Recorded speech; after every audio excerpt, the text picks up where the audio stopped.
Good morning Alex. Good morning Keerthi. ஒரு பெரிய கேப்புக்கு அப்புறம் புத்தம் புது காலை ஷோல உங்களை பார்க்குறோம். எப்படி இருக்கீங்க? நான் ரொம்ப சூப்பராக இருக்கேன். நான் வந்து டெய்லி புத்தம் புது காலை ஷோ பார்த்துக்கிட்டே இருந்தேன். ஏன்னா வந்து டெய்லி இன்ஃபர்மேஷன் நாம சொல்லி ஒரு டைமில் அடிக்ட் ஆகிட்டேன் நான். ஏன்னா இன்ஃபர்மேஷன் தெரிஞ்சுக்கலன்னு வச்சுக்கோங்களேன், 4 பேர்கிட்ட போய் அந்த இன்ஃபர்மேஷனை சொல்ல முடியல. அதனால் ஐ எம் பேக். நான் வந்து நிறைய இன்ஃபர்மேஷனோட வந்து திருப்பி வந்திருக்கேன். ஐ திங்க் இன்னைக்கு டாப்பிக்கை பற்றி தெரிஞ்சுக்கிட்டேன்னா நானும் வந்து கொஞ்சம் ஷேர் பண்ணுறதுக்கு ஈஸியாக இருக்கும். சரி, ஓகே. இன்னைக்கு ஆக்சுவலி டாபிக்னு சொல்றதோட நம்ம எல்லாருக்குமே பிடிச்ச விஷயத்தை பற்றி பேச போறோம்னு சொல்லலாம்.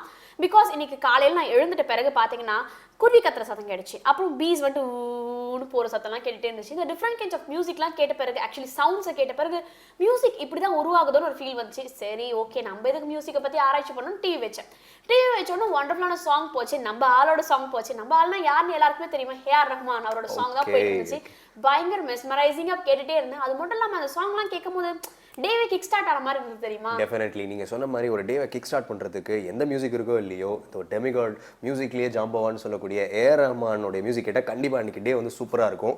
ஸோ அந்த அவரை பற்றி தான் நம்ம பேச போகிறோன்றது வந்து எனக்கு ரொம்ப எக்ஸைட்டிங்காக இருக்குது. ஏன்னா அவரை பற்றி சில விஷயங்கள் எனக்கு ரொம்பவே சுவாரஸ்யமான விஷயங்கள்லாம் தெரியும்.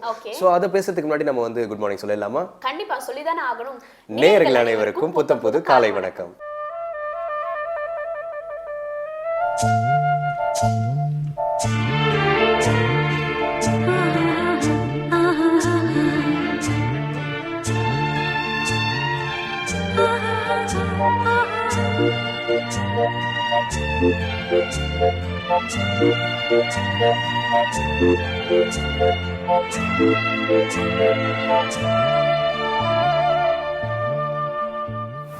ஓகே கீர்த்தி, நம்ம வந்து மியூசிக் மைஸ்ட்ரோ பத்தி இன்னைக்கு பேச போறோம்.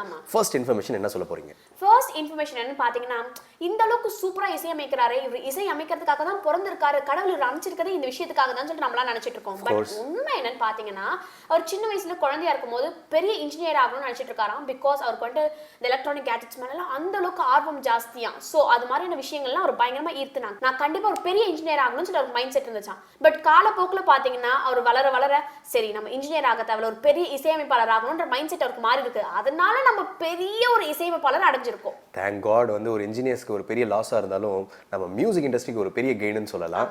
அதே மாதிரி நம்ம எல்லாருமே வந்து ஏஆர் ரஹ்மானுடைய ஃபர்ஸ்ட் டெபியூ அப்படின்னு நம்ம வந்து யோசிச்சாலே நம்ம என்ன நினைப்போம் தெரியுமா? எஸ், எல்லாமே வந்து இதுதான் சொல்லுவாங்க. மணிரத்னம் உடைய சூப்பர் எக்ஸலன்ட் ஃபிலிம் வந்து ரோஜா, அந்த படத்துல தான் அவர் வந்து ஸ்டார்ட் பண்ணாருன்னு நினைச்சாங்க. பட் ஆக்சுவலா ட்ரூத் அது கிடையாது. ஏஆர் ரஹ்மான் அதுக்கு முன்னாடியே யோதா அப்படின்னு சொல்லிட்டு ஒரு படத்துக்கு வந்து மியூசிக் கொடுத்திருக்காரு. அந்த டைம்ல அவர் ரொம்ப வந்து யங்கான ஒரு சூப்பரான ஒரு எனர்ஜெட்டிக்கான ஒரு மியூசிஷியனா இருந்திருக்காரு. அது வந்து ஒரு மோகன்லால் ஸ்டாரர் ஃபிலிம். ஸோ அந்த இன்ஃபர்மேஷன் வந்து மேக்ஸிமம் ஆட்களுக்கு தெரியாது. பட் இந்த நம்ம ஷோ மூலியமா இன்னைக்கு தெரிஞ்சுக்கிட்டு இருப்பாங்க. மோகன்லால் சார் படத்துல தான் ஃபர்ஸ்ட் ஒரு இசையமைச்சிருக்காரு. இன்ட்ரெஸ்டிங்கான விஷயம் தான் சொல்லிருக்கீங்க. இந்த ரெண்டு இன்ஃபர்மேஷன் பத்தி நம்ம கேட்டாச்சு. ஆக்சுவலா ஒரு சின்ன வயசுல இருந்து வளர்ந்த விஷயம், அது மட்டும் இல்லாம ஃபர்ஸ்ட் டெபியூ ஃபிலிம், இத பத்திலாம் பேசியாச்சு. இதுக்கெல்லாம் ஒரு உதயம் தானே தேவைப்படுது. அப்படி ஒவ்வொரு நாளுடைய உதயம் சூரிய உதயம் தான்.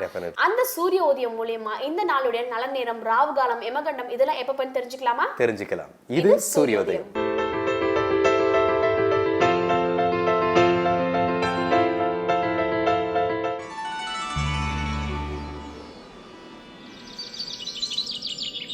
இன்று 4/2/2015 புதன்கிழமை, ஜெயபருடம் தை மாதம் 21ஆம் தேதி. இன்று சூரியோதயம் 6:21 ராகு காலம் பகல் 12 மணி முதல் 1:30 மணி வரை, யமகண்டம் காலை 7:30 மணி முதல் 9 மணி வரை, குளிகன் காலை 10:30 மணி முதல் 12 மணி வரை. திதி பிரதமை. ஆயில்யம் நட்சத்திரம். நல்ல நேரம் எனும் சுபபோரைகள் காலை 6 மணி முதல் 8 மணி வரை, 9 மணி முதல் 10 மணி வரை, பகல் 12 மணி முதல் 3 மணி வரை, மாலை 4 மணி முதல் 5 மணி வரை. சித்த யோகம் கூடிய சுபதினம். இன்று தனுசு ராசிக்கு சந்திராஷ்டமம்.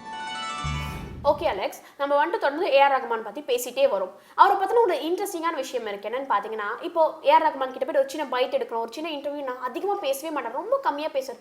ஓகே, அவர் வந்துட்டு மியூசிக்ல மட்டும் தான் இன்ட்ரெஸ்ட் போல இருக்கு, கொஞ்சம் பயம் கேமராக்கு அப்படின்ற மாதிரி எனக்கு ஒரு திங்கிங் இருந்துச்சு. மேபி அவங்களோட, நானும் ஃபேன் தான், அவங்களோட ஃபேன்ஸ் பார்க்கும்போது கொஞ்சம் டென்ஷன் ஆவாங்கன்னு நினைக்கிறேன். பட் விஷயம் என்னன்னு பாத்தீங்கன்னா, 1980s பார்த்தீங்கன்னா ஒரு கிட் ஷோ ஒன்று இருக்கு. அந்த கிட் ஷோல நம்ம ஏஆர் ரஹ்மான் பார்ட்டிசிபேட் பண்ணியிருக்காரு. அந்த கிட் ஷோ பேர் என்னன்னு பாத்தீங்கன்னா, தூர்தர்ஷன்ல தான் வந்திருக்கு, வண்டர் பலூன் நினைக்கிறேன். ஓகேவா? அந்த வண்டர் பலூன்ற ஷோல வந்துட்டு 4 கீபோர்டு அட் அ டைம்ல வாசிப்பாரா நம்ம தலைவர். ஓகேவா? அதை பார்த்துட்டு நிறைய பேர் என்ன சூப்பரா அந்த பையன் வாசிக்கிறான்னு சொல்லிட்டு, அது மட்டும் இல்லாம ஒரு பெரிய ஸ்டார்டம் ஒரு கிரியேட் ஆயிருக்குன்னு நினைக்கிறேன். என்னன்னு பாத்தீங்கன்னா, ரோட்ல நடந்து போகும்போது, சண்டே இன்னைக்கு ஷோல பார்த்தோமே அந்த பையன் தானே சூப்பர் பா, செமையா 4 கீபோர்டு வச்சு வாசிக்கிறேன்னு சொல்லிட்டு அப்பவே அவர் ஒரு செலிபிரிட்டி மாதிரி ஒரு ஸ்டார்டம் ஃபாலோ ஆயிட்டே வந்திருக்கு. எஸ் 1918 சொன்னீங்கல்ல, ஐ திங்க் வந்து அவர் இன்ஜினியர் ஆகணும்னு நினைக்கிறதுக்கு முன்னாடியே வந்து டெஸ்டினி அவரை வந்து பிடிச்சி இழுத்துருக்கு பார்த்தீங்களா அந்த பக்கம். இதுவும் இல்லை, எனக்கு என்ன தெரியுமா ஏஆர் ரஹ்மானை பற்றி. ஏஆர் ரஹ்மான் வந்து ஒரு பிரைட்டான ஸ்டூடெண்ட் கிடையாது. அவர் வந்து மியூசிக்கில் அச்சீவ் பண்ண லெவலே வேற. பட் இருந்தாலும் ஸ்டடீஸில் வந்து அவர் ரொம்ப வந்து ஒரு நார்மல் லேமன் மாதிரி தான் படிச்சிருக்காரு போல இருக்கு. ஸ்பெஷலாக சொல்லணும்னா 10th வரும்போது அந்த 9th 10th அந்த போர்ஷனில் வந்து இவருக்கு அட்டெண்டன்ஸ் காரணமாக வந்து இவரை ஸ்கூலை விட்டு வெளியே போன்ற லெவலுக்கு வந்து இவர் கொஞ்சம் பின் வாங்கியிருக்காரு. பட் அகெயின் டெஸ்டினி சொல்லவே தேவையில்லை. அவர் ஸ்கூலை விட்டு வெளியே வந்தாலும் இன்னைக்கு ஆஸ்கர்ஸ் 2 ஆஸ்கரை கையில் பிடிச்சி நிற்கிற அளவுக்கு அவருடைய எஃபெக்ட் வந்து நம்ம தமிழ்நாடு ஃபுல்லாக இருக்குது. அதுவும் நம்ம இந்தியா வேர்ல்டு வைடு வரைக்கும் வந்திருக்கு அப்படின்னு சொல்லலாம். So moral of the story என்னன்னு நான் நினைக்கிறேன்னா, அட்டெண்டன்ஸ் கம்மியாக இருந்தாலும் பரவாயில்ல, கொஞ்சம் மக்கு பிள்ளையாக இருந்தாலும் பரவாயில்ல, அதாவது என்ன மாதிரியும் ஏஆர் மாதிரி இருந்தாலும் பரவாயில்ல, இப்படி இருந்தாலும் நம்ம பெரிய ஆளாயிடலாம். டெஃபினட்டா ஏஆர் ரஹ்மான் மாதிரி இருந்தா பரவாயில்ல, ஆனா உங்கள மாதிரி இருந்தா எனக்கு என்னன்னு தெரியல. This is too much. ஓவரா பேசாதீங்க.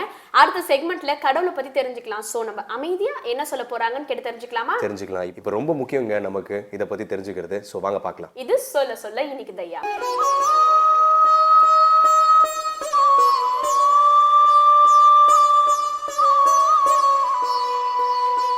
நேற்றைய தினம் சீதா பிராட்டி முன்பு நடப்பதாக தெரிவித்தாள். அக்ரதஸ்தே கமிஷ்யாமி விருத்னந்தி குஷகண்டகான். முன்பு நடந்து ராவனுடைய லங்கைக்கு போய் அவனை திருத்தி தலமடியும்படியாக செய்வதாக தெரிவித்தாள்.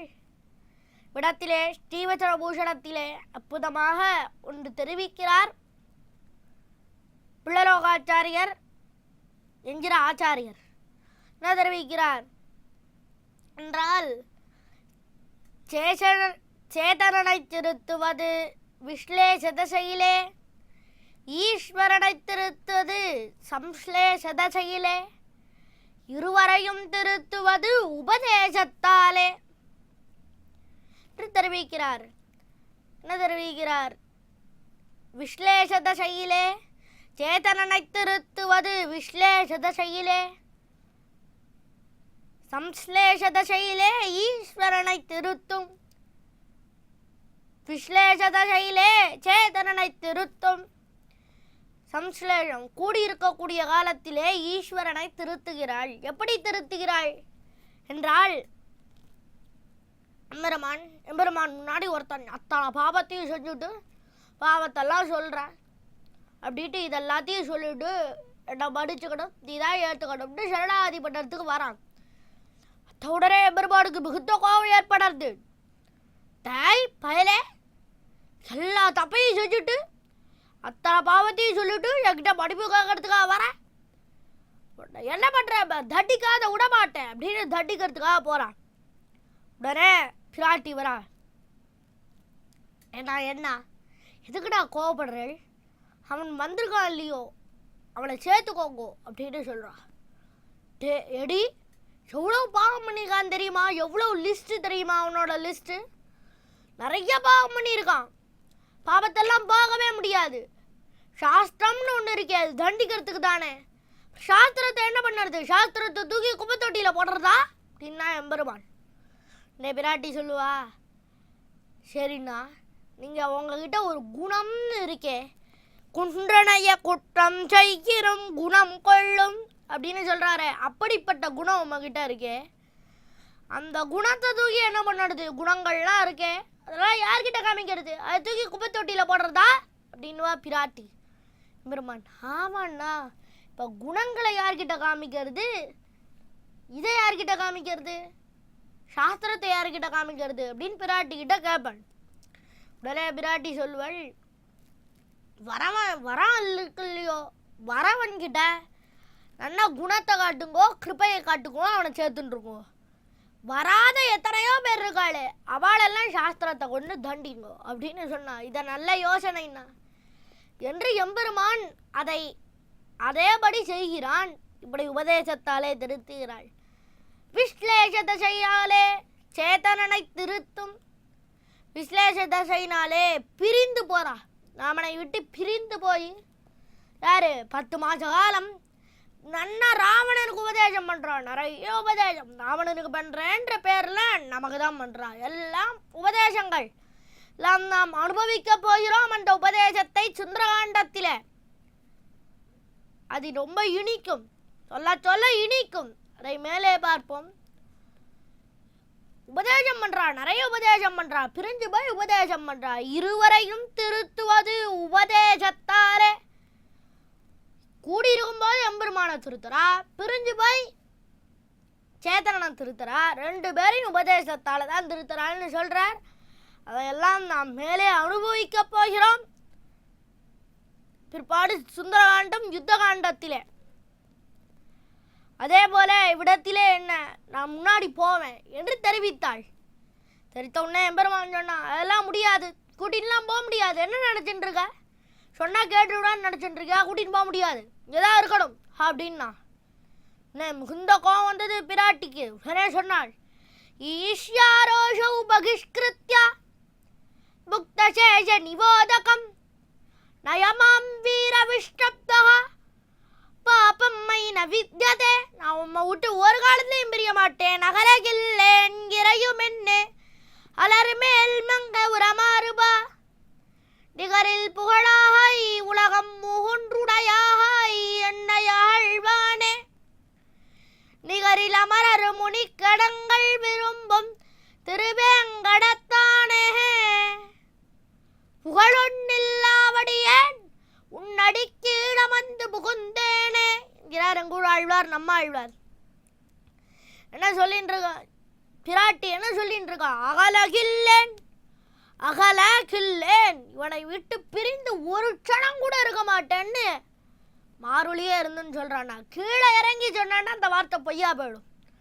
மார்புலையே இருந்துன்னு சொல்றான். அகலகில்லேன், இவனை விட்டு ஒரு க்ஷணம் கூட பிரிஞ்சு இருக்க மாட்டேன்.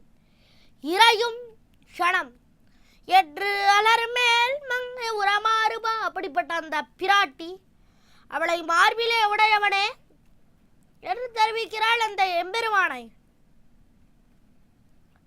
அப்படிப்பட்ட அந்த எம்பெருமான் அவனை பார்த்து தெரிவிக்கிறாள், ஈர்ஷாரோஷௌ ஈர்ஷாரோஷௌ பகிஷ்கிருத்யா புத்தஜேஷ நிவோதகம் நயமாம்பீர விஷ்டப்தா பாபம் மை நவித்யதே. லோகத்தில் என்ன சொல்றா? ஈர்ஷாரோஷௌ பகிஷ்கிருத்யா. எம்பெருமானே, ஜலம் இருக்கு, ஜலத்தை நல்லா பானம் பண்ணுறோம், பாதி சாப்பிட்டுட்டு மீதி தீர்த்தத்தை அந்த ஜலத்தை வைக்கலாமா அப்படின்னு கேட்டான். நிறைய எம்பெருமான் சொன்னான், வைக்கக்கூடாது அப்படின்னா. ஏன் வைக்கக்கூடாது அப்படின்னா, நாம் சாட்டோட மிச்சம் அதில் நோய்கள்லாம் இருக்கும், கிருமிகள்லாம் இருக்கும், பரவும், நோய் வரும் எல்லாருக்கும். அதனால் அதில் வைக்கக்கூடாது, கொட்டிடணும். ஆனால் இப்போ எங்கே கொட்டுறது? இப்போ ஏற்கனவே மணி விலை அதிகம். 1 லிட்டர்னா எவ்வளோ? 20 ரூபா. இப்போ எங்கே கொட்டுறது? தண்ணியை கொட்ட முடியாது. என்ன, முழுதையும் பானம் பண்ணணும், எல்லாத்தையுமே குடிச்சு விடணும், இல்லைன்னா கொட்டணும். நீ 2த்தையுமே பண்ணாத இருக்கு. புக்தசேஷ நிவோதகம், தீர்த்தத்தை குடிக்கிறான், முழுதாக குடிச்சு முடிக்கணும். முடிச்சுட்டு பாதி குடிச்சுட்டு பாதியை வைக்கக்கூடாது. ஆனால் நீ 2 அப்படி வச்சிருக்கிறேற.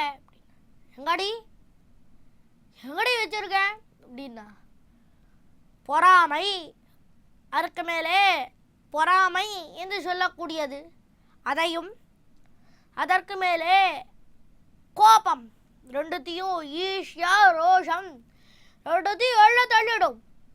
உம்மை கூட வச்சுக்காதையும் வெள்ள தள்ளும் அப்படின்னார். என் மேலே இருக்கே கோபம், அதுக்கு மேலே பொறாமை, இது 2த்தையும் வெள்ள தள்ளிடும். ஈஷாரோஷௌ பகிஷ்கிருத்யா புக்தஜேஷ நிவோதகம் நயமாம் வீர விஷ்டப்தா. ஏ வீரனே, பாபம்மை நவித்யதே, நான் ஒரு பாவம் செய்யலை, அப்புறம் எதுக்கு நான் காட்டுக்கு கூட்டின்னு போக மாட்டேன்னு சொல்கிறேன் என்று தெரிவித்தாள். தெரிவித்து உன்னை எம்பெருமான் கேட்டான், ஏண்டி எனக்கு என்னடி பொறாமல் இருக்கு, எனக்கு என்ன கோபம் இருக்கு உங்ககிட்ட அப்படின்னு கேட்டான். கேட்ட உடனே பிராட்டி சொன்னான், என்ன தெரியுமா பொறாமை இருக்கே? என்ன பொறாமை? நான் காட்டுக்கு போனால் எல்லாரும் சொல்லுவா, ஆஹா என்ன பதிவிரதை சீதை, ராமனை விட்டு பிரிய மாட்டேன்னு சொல்லி ராமன் கூடயே காட்டுக்கு போறா அப்படின்ட்டு பெருமை ஏற்படும். அது உமக்கு பொறாமை, அது ஏற்படக்கூடாதுன்னு நீ பார்க்குறீர். வெடிக்க ஒரு கதை சொல்லுவது உண்டு. ஒரு ஊரில் கிருஷ்ணமாச்சாரன்னு ஒருத்தர் இருந்தார். அவரும் அவர் மனைவியும் காலட்சேபத்துக்கு போனா, கோஷ்டிக்கு போனா. காலட்சேபம் நல்லா உபன்யாசம் தான் சொன்னார். இந்த கட்டம் அயோத்தியா கட்டத்தில் இந்த கட்டம் தான் சொல்கிறார். நல்லா தீட்டினார். போகமாட்டேன்னா கூடையே தான் போவேன் அப்படின்னா சீதா பிராட்டி அப்படின்றதையெல்லாம் சொன்னார். ஆற்றுக்கு வந்தார். ஆற்றுக்கு வந்து கொஞ்சம் காலம் ஆச்சு. உடனே மனைவியை கூட்டார். ஏண்டி எனக்கு ஒரு சந்தேகம், இங்கே வாயேன் அப்படின்னு. உடனே அவள் வந்தா. என்ன எப்போ பார்த்தாலும் ஒரு சந்தேகம், சொல்லுங்க அப்படின்னா. ஏண்டி எனக்கும் இந்த மாதிரி ஒரு கஷ்டம் ஏற்பட்டுச்சுன்னா என்னோட கூடயே நீ வருவியாடி அப்படின்னு கேட்டார். உடனே அவள் சொன்னா, நீங்கள் ராமனை போல இருந்தால் வருவேன், உங்களுக்கு தான் கிருஷ்ணமாச்சார்னு பேர், நீங்கள் கண்ணனை போல தான் இருக்கிறீர். ராமனை போல இருந்தால் வரலாம், கண்ணனை போல இருக்கிற அப்புறம் எப்படி வருது அப்படின்ட்டு சொல்லிடுறா. அதனால் என்ன சீதைக்கு பெருமை ஏற்பட்டு போச்சு. சீதை அவள் உயர்ந்தவள் அப்படின்னு பெருமை ஏற்பட்டுடுது. அந்த பெருமை தானே உமக்கு பிடிக்கல, பார்த்து பொறாமை வந்துடுத்து உமக்கு. அதனாலே பொறாமைனாலே இப்படி பேசுகிறீர், கோபத்தோட பேசுகிறீர். எப்படி தீர்த்தத்தை சாப்பிட்டா முழுதாக சாப்பிடணும், இல்லைன்னா கொட்டிடும் போல வெள்ள தள்ளும், 2 வெள்ள தள்ளும் என்று தெரிவிக்கிறாள். இவ்விடத்திலே சீதா பிராட்டி அற்புதமாக தெரிவிக்கிறாள். இந்த கோபம்லாம் எதனால? இந்த கோபம்லாம் நமக்கு தகுமான்னா தகாது. நம்ம வீட்டில் ஒரு பதார்த்தம் வாங்கி கொடுக்கலன்னா நம்ம வீட்டில் சண்டை போடுறா. என்ன பெரிய நகை வாங்கி கொடுக்கல விழாவுக்கு, நகையெல்லாம் எதுக்கு? ஒரு வெள்ளிக்கிழமை இன்னைக்கு இல்லைன்னா இவர் திருநெல்வேலி போயிருக்கார். திருநெல்வேலியிலன்ட்டு ஒரு 1/4 கிலோ அல்வா வாங்கிட்டு வரல. இவ கத்துன்னு கத்துறா. ஏண்டா அல்வா வாங்கிட்டு வர வேண்டியதானே, ஏன் வாங்கிட்டு வரல அப்படின்னு சண்டை போடுறா. அந்த சண்டை கூடுமான்னா அப்படி சண்டை போடவே கூடாது கணவன் இடத்துல, ரொம்ப தப்பு. ஏன் சீதா பிராட்டி தான் சண்டை போட்டாளே அப்படின்னா, சீதா பிராட்டி எதற்காக சண்டை போட்டாள்? அவள் கணவனை விட்டு பிரியக்கூடாது, கணவனே கண் கண்ட தெய்வம், கணவனை விட்டு பிரியக்கூடாது, அதற்காக சண்டை போட்டாளே தவிர வேற எதுவும் இல்லைன்னா. கணவனே கண் கண்ட தெய்வம், இப்படி இருக்கக்கூடிய காலத்தில் கணவனை விட்டு பிரியலாமா? கூடாது. அதற்காக சண்டை போட்டா. அதற்காக நிறைய வார்த்தைகளை வாரி வருஷித்தாள். என்ன வருஷித்தாள்? அதை வருஷித்ததெல்லாம் அவளுடைய குணத்தை தான் காட்டுகிறது. எந்த குணத்தை காட்டுகிறது? இன்னைக்கு நாளை தினம் பார்ப்போமா? நம்ம ஏஆர் இருக்கார்ல, அவர் பார்த்தீங்கன்னா அவரோட பர்த்டே ரொம்பவே எளிமையாக செலிப்ரேட் பண்ணுவாராம். வெறும் ஆர்ஃபனேஜ் போயிட்டு அந்த ஆர்ஃபனேஜில் இருக்க சின்ன பசங்களோடையும் பெரியவங்க கூடயும் டைம் ஸ்பெண்ட் பண்ணுவாராம். ரொம்ப கூலாக இந்த பர்த்டேவை செலிப்ரேட் பண்ணுவாராம். ப்ளஸ் இன்னொரு விஷயம் முக்கியமாக நம்ம நோட் பண்ண வேண்டியது என்னன்னு பார்த்தீங்கன்னா, இந்த விஷயத்தை மீடியா கிட்டே எக்ஸ்போஸ் பண்ண மாட்டாராம். ஸோ அவரோட தன்னடக்கத்துக்கு இது ஒரு பெரிய உதாரணம் இல்லை? ஓகே, எஸ், நான் கூட கேள்விப்பட்டிருக்கேன். அவர் வந்து சோஷியல் சர்வீஸில் அவருக்கு வந்து எக்ஸ்ட்ரீம் வந்து இன்ட்ரெஸ்ட் இருக்குது அப்படின்றத கேள்விப்பட்டிருக்கேன். அதுவும் இல்லாமல் எஸ், நீங்கள் சொன்னது கரெக்டு தான். ஏஆர் எங்கே போகிறாரு, எந்த சோஷியல் சர்வீஸில் வந்து ஈடுபடுறாருன்றது மேக்ஸிமம் வந்து மீடியாவுக்கு தெரியறது இல்லை தான். உண்மையாவே இந்த மாதிரி ஒரு பர்சனாலிட்டி, இந்த மாதிரி ஒரு செலிபிரிட்டி இருக்கிறது வந்து நம்மளுக்கு ரொம்ப பெருமையான விஷயம் அப்படின்னு சொல்லலாம். ஆக்சுவலி இது மாதிரியான குவாலிட்டிஸ் தான் ஒரு பெரிய செலிபிரிட்டி ஆக்கியிருக்குன்னு நான் நினைக்கிறேன். டெஃபினெட்லி அது என்னமோ உண்மையாக சொன்னீங்க. இது எல்லாத்துக்கும் ஒரு தன்னம்பிக்கை, அதுவும் இல்லாமல் ஒரு சின்ன யோகம் வேணும் இல்லை? கண்டிப்பாக. எஸ், கரெக்டான விஷயம். இந்த பர்த்டேஸ் பற்றி பேசிட்டு இருக்கும்போது இன்னொரு இன்ட்ரெஸ்டிங்கான விஷயம் இருக்கு. பொதுவாக ஒரு வீட்டில் ஒருத்தவங்களுக்கு பர்த்டே இருக்குனாலே சூப்பராக இருக்கும். 2 பேருக்கு ஒரே ஃபேமிலியில் பர்த்டே இருந்துச்சுன்னா ஒரே நாளில் எக்ஸ்ட்ரீமாக இருக்கும், பயங்கர பெருசாக கொண்டாடுவோம் இல்லையா? அந்த வகையில் நம்ம ஏஆர் இருக்கார்ல, அவருக்கும் அவரோட சனுக்கும் ஒரே நாள் தான் பர்த்டேவா. வாவ், இது ரொம்ப சூப்பரான விஷயமா இருக்கு. ஐ திங்க் வந்து நம்ம ஃபேமிலிலேயே 2 பேருக்கு பர்த்டே இருந்தால் நம்ம பெரிய பார்ட்டியாக வைப்போம். கண்டிப்பாக ஏஆர்னா வந்து இன்னும் நல்ல ஒரு பெரிய சர்ப்ரைஸ்லாம் கொடுத்துருப்பாருன்னு நினைக்கிறேன் அவர் சைல்டுக்கு. பட் சர்ப்ரைஸ் கொடுக்குறாரோ இல்லையோ, இந்த மாதிரி ஆர்ஃபனேஜ் போயிட்டு அங்கே டைம் ஸ்பெண்ட் பண்ணி அவனோட பையனுக்கு பெரிய பிளஸிங் தராருல அவர். டெஃபினெட்லி அந்த பிளஸிங் ரொம்பவே முக்கியம். இது எல்லாத்துக்கும் ஒரு நல்ல மனசும் வேணும். அதுவும் இல்லாமல் ஏஆரோடைய சன்னா இருக்கிறதுக்கு ஒரு பெரிய லக்கும் வேணும். அந்த லக் இனிமேட்டு உங்களுக்கு கிடைக்கிறதுக்கு வாய்ப்பே இல்லை. ஸோ இன்னைக்கு நமக்கு யோகம் எப்படி இருக்குன்னு நம்ம தெரிஞ்சுக்கலாம். அதுதான் நம்மளால முடிஞ்ச விஷயம். ஸோ எனிவே வந்து நம்மளுக்கு இந்த ஆஸ்பெக்ட்ல லக் இல்லைனாலும் வந்து டெய்லி ஆஸ்பெக்ட்ல லக் எப்படி இருக்கு அப்படின்றத தெரிஞ்சுக்கிறதுக்காக இன்னைக்கு ராசி பலனை வந்து சொல்ல வந்திருக்காரு யதார்த்த ஜோதிடர் செல்வி. அது என்னன்னு பார்த்து தெரிஞ்சுக்கலாமா? கண்டிப்பா. இது யோகம், நல்ல யோகம்.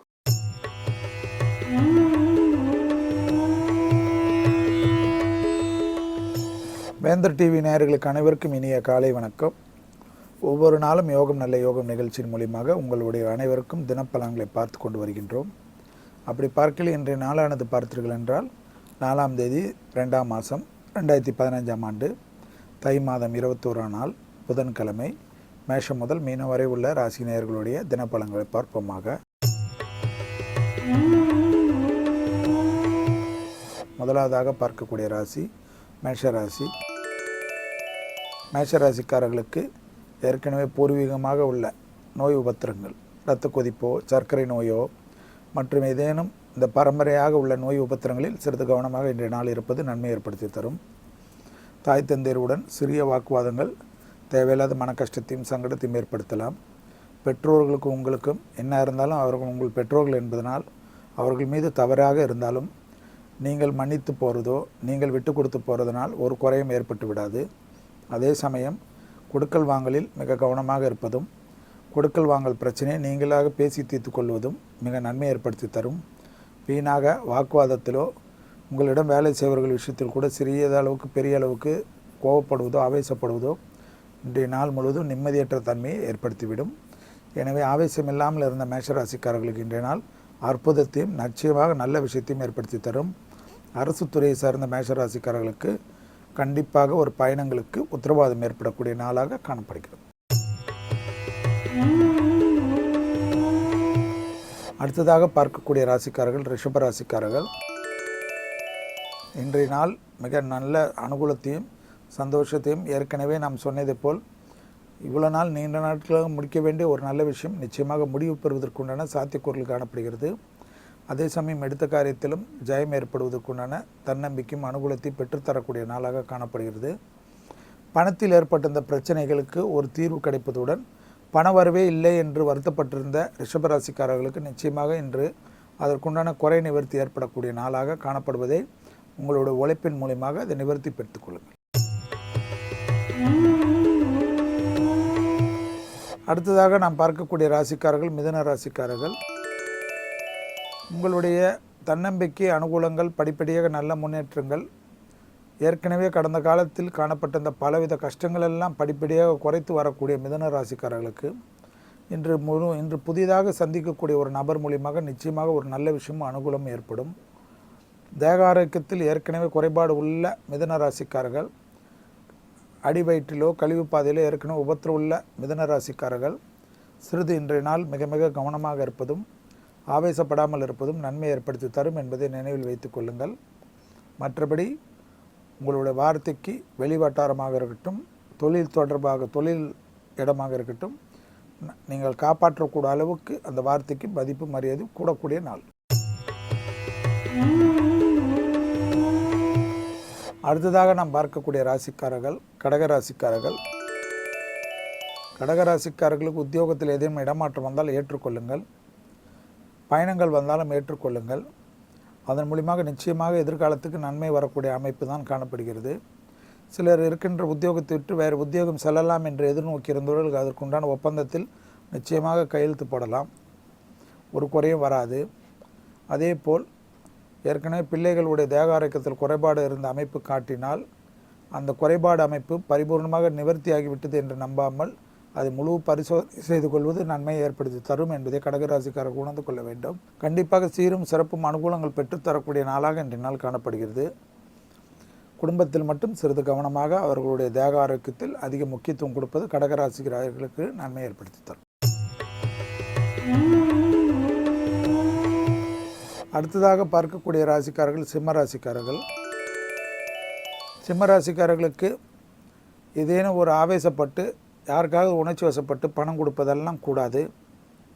யாருக்காவது நண்பர்களுக்கு ஏதேனும் பிரச்சனை என்று நீங்கள் அதற்கு உத்தரவாதம் கொடுப்பது பெருமளவு சிக்கல்களை குடும்பத்தில் ஏற்படுத்தி விடலாம். உங்களுக்கு வரவுக்கு ஏற்றவாறு செலவுகளை செய்வதற்குண்டான முயற்சியில் ஈடுபடுத்திக் கொள்ளுங்கள். உத்தியோகத்திலுள்ள தொழிலமைப்போ அரசு துறையில் இருந்தவர்களுக்கு ஒரு குறையும் காணப்படவில்லை. உத்தியோகத்தில் மேலதிகாரிகளுக்கு உங்களுக்கும் சந்தோஷ அனுகூலங்கள் ஏற்படுவதுடன் அவர்கள் சொல்லி நீங்கள் சில பயணங்களுக்கு முன்னுரிமை கொடுப்பது மிக மிக தலையாய கடமை. செலவீனங்களில் மட்டும் சிறிது கவனமாக இருந்தாலே சிம்ம ராசிக்காரர்களுக்கு போதும். மற்ற எல்லா விஷயமும் அனுகூலமும் சந்தோஷ அமைப்பும் ஏற்படுத்தி தருவதற்குண்டான கிரக சூழ்நிலைகள் காணப்படுவதனால் மிக மிக சந்தோஷமாக இருக்கக்கூடிய அமைப்பு சிம்ம ராசிக்காரர்கள் காணப்பட்டாலும் நீங்களாகவே தேவையில்லாத ஆக்ரோஷப்படுவது குடும்பத்தில் பெருமளவு சிக்கல்களை ஏற்படுத்தலாம். அடுத்ததாக நாம் பார்க்கக்கூடிய ராசிக்காரர்கள் கன்னியா ராசிக்காரர்கள். கன்னியா ராசிக்காரர்களுக்கு எடுத்த காரியத்தில் முயற்சி அனுகூலங்கள், எதிர்பார்க்காத சந்திப்புகளால் மிகப்பெரிய ஆதாயங்கள், பணவரத்தில் படிப்படியாக நல்ல முன்னேற்றங்கள், உத்தியோகத்தில் படிப்படியாக நல்ல செய்திகள் வருவதுடன் உத்தியோகத்தில் மேன்மை அடைவதற்குண்டான சாத்தியக்கூறுகள், உத்தியோகத்தில் நீண்ட நாட்களாக ப்ரமோஷனே வரவில்லை, உத்தியோகத்தில் இருந்த இடத்தையே நான் உட்கார்ந்து கொண்டு இருக்கிறேன் என்றால் நீங்கள் புலம்பிய அமைப்பு மாறி நிச்சயமாக ஒரு நல்ல ஒரு முன்னேற்றம் தரக்கூடிய அளவுக்கு உங்களுக்கு ஒரு இடமாற்றம் கிடைப்பதற்குண்டான நாளாக இன்றைய நாள் காணப்படுவதை சரியாக பயன்படுத்தி கொள்ளுங்கள். வெளிவட்டாரத்திலோ குடும்பத்திலோ எந்தவித குறையும் காணப்படவில்லை. அதே சமயம் வளர்ப்பு பிராணி விஷயத்தில் மட்டும் சிறிது இன்று கவனமாக இருப்பது நன்மை தரும். அடுத்ததாக பார்க்கக்கூடிய ராசிக்காரர்கள் துலா ராசிக்காரர்கள். நல்ல விஷயங்கள், நல்ல செய்திகள், நல்ல அனுகூலங்கள் எல்லாம் காணப்பட்டாலும் உத்தியோகத்தில் ஏதேனும் ஒரு முயற்சிகள் பெரிய அளவுக்கு அனுகூலத்தை பெற்றுத்தரும். உத்தியோகத்தில் ஏதேனும் பயணங்களை எடுத்துக்கொள்ளுங்கள் என்று கூறினால் ஏற்றுக்கொள்ளுங்கள். நான் மட்டும் பயணம் செய்ய வேண்டுமா, மற்றவர்களெல்லாம் இருக்க வேண்டுமா என்றெல்லாம் ஆவேசப்படாதீர்கள். அந்த பயணத்தின் மூலிமா சந்திப்பவர் மூலியமாக நல்ல விஷயங்கள் நிச்சயமாக வரும். அதே போல் துளாராசிக்காரர்களுக்கு இடமாற்றம் வந்தால் உத்தியோகத்தில் கண்ணை மூடி எடுத்துக்கொள்ளுங்கள். அதன் மூலியமாக நிச்சயமாக உங்களுக்கு நல்ல வெற்றியும் நல்ல அனுகூலமும் ஏற்படும். ஏற்கனவே இருந்த குடும்ப சூழ்நிலைக்கு நினைவில் வைத்துக்கொண்டு திருப்பி அதே மாதிரி தவறை செய்து கொள்ளாதீர்கள். சிறிய விஷயத்திற்கெல்லாம் மன அழுத்தப்படாதீர்கள். யாரிடத்திலும் வன்மம் கொள்ளாமல் இருப்பது துளாராசிக்காரர்களுக்கு நன்மை ஏற்படுத்தக்கூடிய நாளாக இன்றைய நாள் காணப்படுகிறது. அடுத்ததாக நாம் பார்க்கக்கூடிய ராசிக்காரர்கள் விருச்சக ராசிக்காரர்கள். விருச்சக ராசிக்காரர்களுக்கு உத்தியோகத்தில் வெளிவட்டாரத்தில் கொடுக்கல் வாங்கல் அந்த பிரச்சனைகள் தீர்வதற்கு வருவதற்குண்டான சாத்தியக்கூறல் காணப்படுகிறது. கான்ட்ராக்ட் தொழிலில் இருந்த விருச்சக ராசிக்காரர்கள் இன்று புது கான்ட்ராக்ட் ஒப்பந்தம் போடுவதற்குண்டான முயற்சிகள் வெற்றி ஏற்படுத்தி தரும். அதேபோல் பெரிய அளவு வியாபாரிகள், பெரிய அளவு முதலீடு செய்திருந்த வியாபாரத்தினர்களுக்கு பெரிய அளவு லாபம் கிடைக்கக்கூடிய நாளாக இன்றைய நாள் காணப்படுகிறது. ஒரு பெரிய மனிதனை சந்திப்பதன் மூலியமாக மனதிற்கு இனம் புரியாத சந்தோஷமும் அனுகூலம் பெற்றுத்தரக்கூடிய நாளாக இன்றைய நாள் காணப்படுவதை விருச்சக ராசிக்காரர்கள் நினைவில் வைத்துக்கொள்ள வேண்டும். அதன் மூலியமாக நல்ல செய்திகள் படிப்படியாக வருவதற்குண்டான சாத்தியக்கூறுகள் இன்றைய நாளிலிருந்து ஆரம்பிக்கின்றது. அடுத்ததாக நாம் பார்க்கக்கூடிய ராசிக்காரர்கள் தனுசு ராசிக்காரர்கள். எல்லா விஷயத்திலும் எதற்காக இவ்வளவு கோபம், இவ்வளவு ஆவேசம்? துணை அல்லது துணைவியாருடன் கூட வன்மத்துடன் இருப்பீர்கள். உங்களுடைய பழைய காலத்து பெருமையை பேசிக்கொண்டு திரிவதனால் ஏதேனும் ஒரு 10 பைசாக்கு பிரயோஜனம் இருப்பதா என்பதை யோசித்துக் கொள்ளுங்கள். எல்லா விதத்திலும் நன்மை, எல்லா விதத்திலும் உழைப்பு, எல்லா விதத்திலும் சிநேகம் எல்லாம் இருந்தும் தற்பெருமையால் நல்ல நண்பர்களையும் நல்ல உறவினர்களையும் இழந்து கொள்வீர்கள். நீங்கள் செய்வது மட்டும் சரி என்று மற்றவர்கள் செய்வதெல்லாம் தவறு என்று கூறக்கூடிய தனுசு ராசிக்காரர்களுக்கு இன்றைய நாளான சந்திராசிரமத்தில் மிகப்பெரிய கஷ்டமும் மிகப்பெரிய சங்கடங்களும் காணப்படும். வண்டி வாகனத்தில் மிக கவனமாக இருப்பது, நெருப்பு போன்ற இடங்களில் வேலை செய்பவர்கள் அதிக எச்சரிக்கையுடன் இருப்பதுடன் வயதானவர்கள் வழுக்கலான இடங்களில் மிக மிக நிதானத்துடன் இல்லை என்றால் தேவையில்லாத அடிபட்டு வருத்தப்படுவதெல்லாம் ஏற்பட்டுவிடும். அடுத்ததாக நாம் பார்க்கக்கூடிய ராசிக்காரர்கள் மகர ராசிக்காரர்கள். மகர ராசிக்காரர்களுடைய சுபகார தடைகள் ஏற்கனவே நீங்கிவிட்டது என்று பலமுறை சொன்னாலும் இன்றைய நாளில் அது அற்புதத்தை, ஆனந்தத்தை பெற்றுத்தரும். குடும்பத்தாருடன் சென்று ஒரு சுப செலவுகளுக்கு உண்டான உத்தரவாதம் ஏற்படும். குடும்பத்தாருடன் அந்யோன்யமாக வெளிவட்டாரத்திலோ குடும்பத்தினர் உறவிட சந்திப்பது போன்ற நல்ல விஷயங்கள் காணப்படும். குடும்பத்தில் தொடர்ச்சியாக ஏற்படக்கூடிய சுபகாரியத்திற்கு நீங்கள் தலைமையாக நின்று பல விதத்தில் செலவுகளெல்லாம் பக்குவமாக செய்து முடிப்பீர்கள். அதில் வெற்றி ஏற்படுத்தி மற்றவர்கள் பாராட்டப்படக்கூடிய அளவுக்கு அனுகூலத்தை பெற்றுத்தரக்கூடிய நாளாக இன்றைய நாள் காணப்படுகிறது. மகர ராசிக்காரர்கள் திடீரென்று சிலர் ஆடை ஆபரணங்கள் சேர்க்கைகள் ஏற்படுவதற்கு உண்டான நல்ல நாளாக இன்றைய நாள் காணப்படுகிறது. அடுத்ததாக நாம் பார்க்கக்கூடிய ராசிக்காரர்கள் கும்பராசிக்காரர்கள். கும்பராசிக்காரர்களுக்கு இன்றைய நாள் பார்த்தீர்கள்னா நிச்சயமாக தைரியம், தன்னம்பிக்கை வளருவதுடன் உத்தியோகத்தில் காணப்பட்ட அந்த தொய்வு நிலைமை மாறும். வியாபாரத்தில் காணப்பட்ட மந்த நிலைமை மாறும்.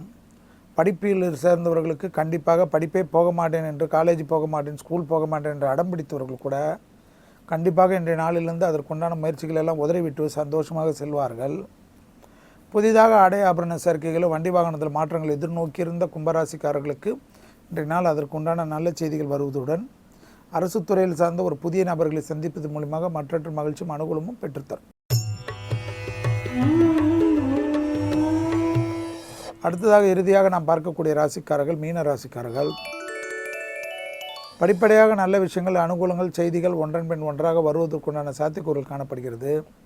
பெண்கள் மட்டும் ஏற்கனவே தேக ஆரோக்கியத்தில் வயிற்று பகுதியில் குறிப்பாக ஏதேனும் உபத்திரம் உள்ள பெண்கள் மட்டும் அதிக கவனத்துடன் இருப்பது இன்றைய நாள் மிக முக்கியம்.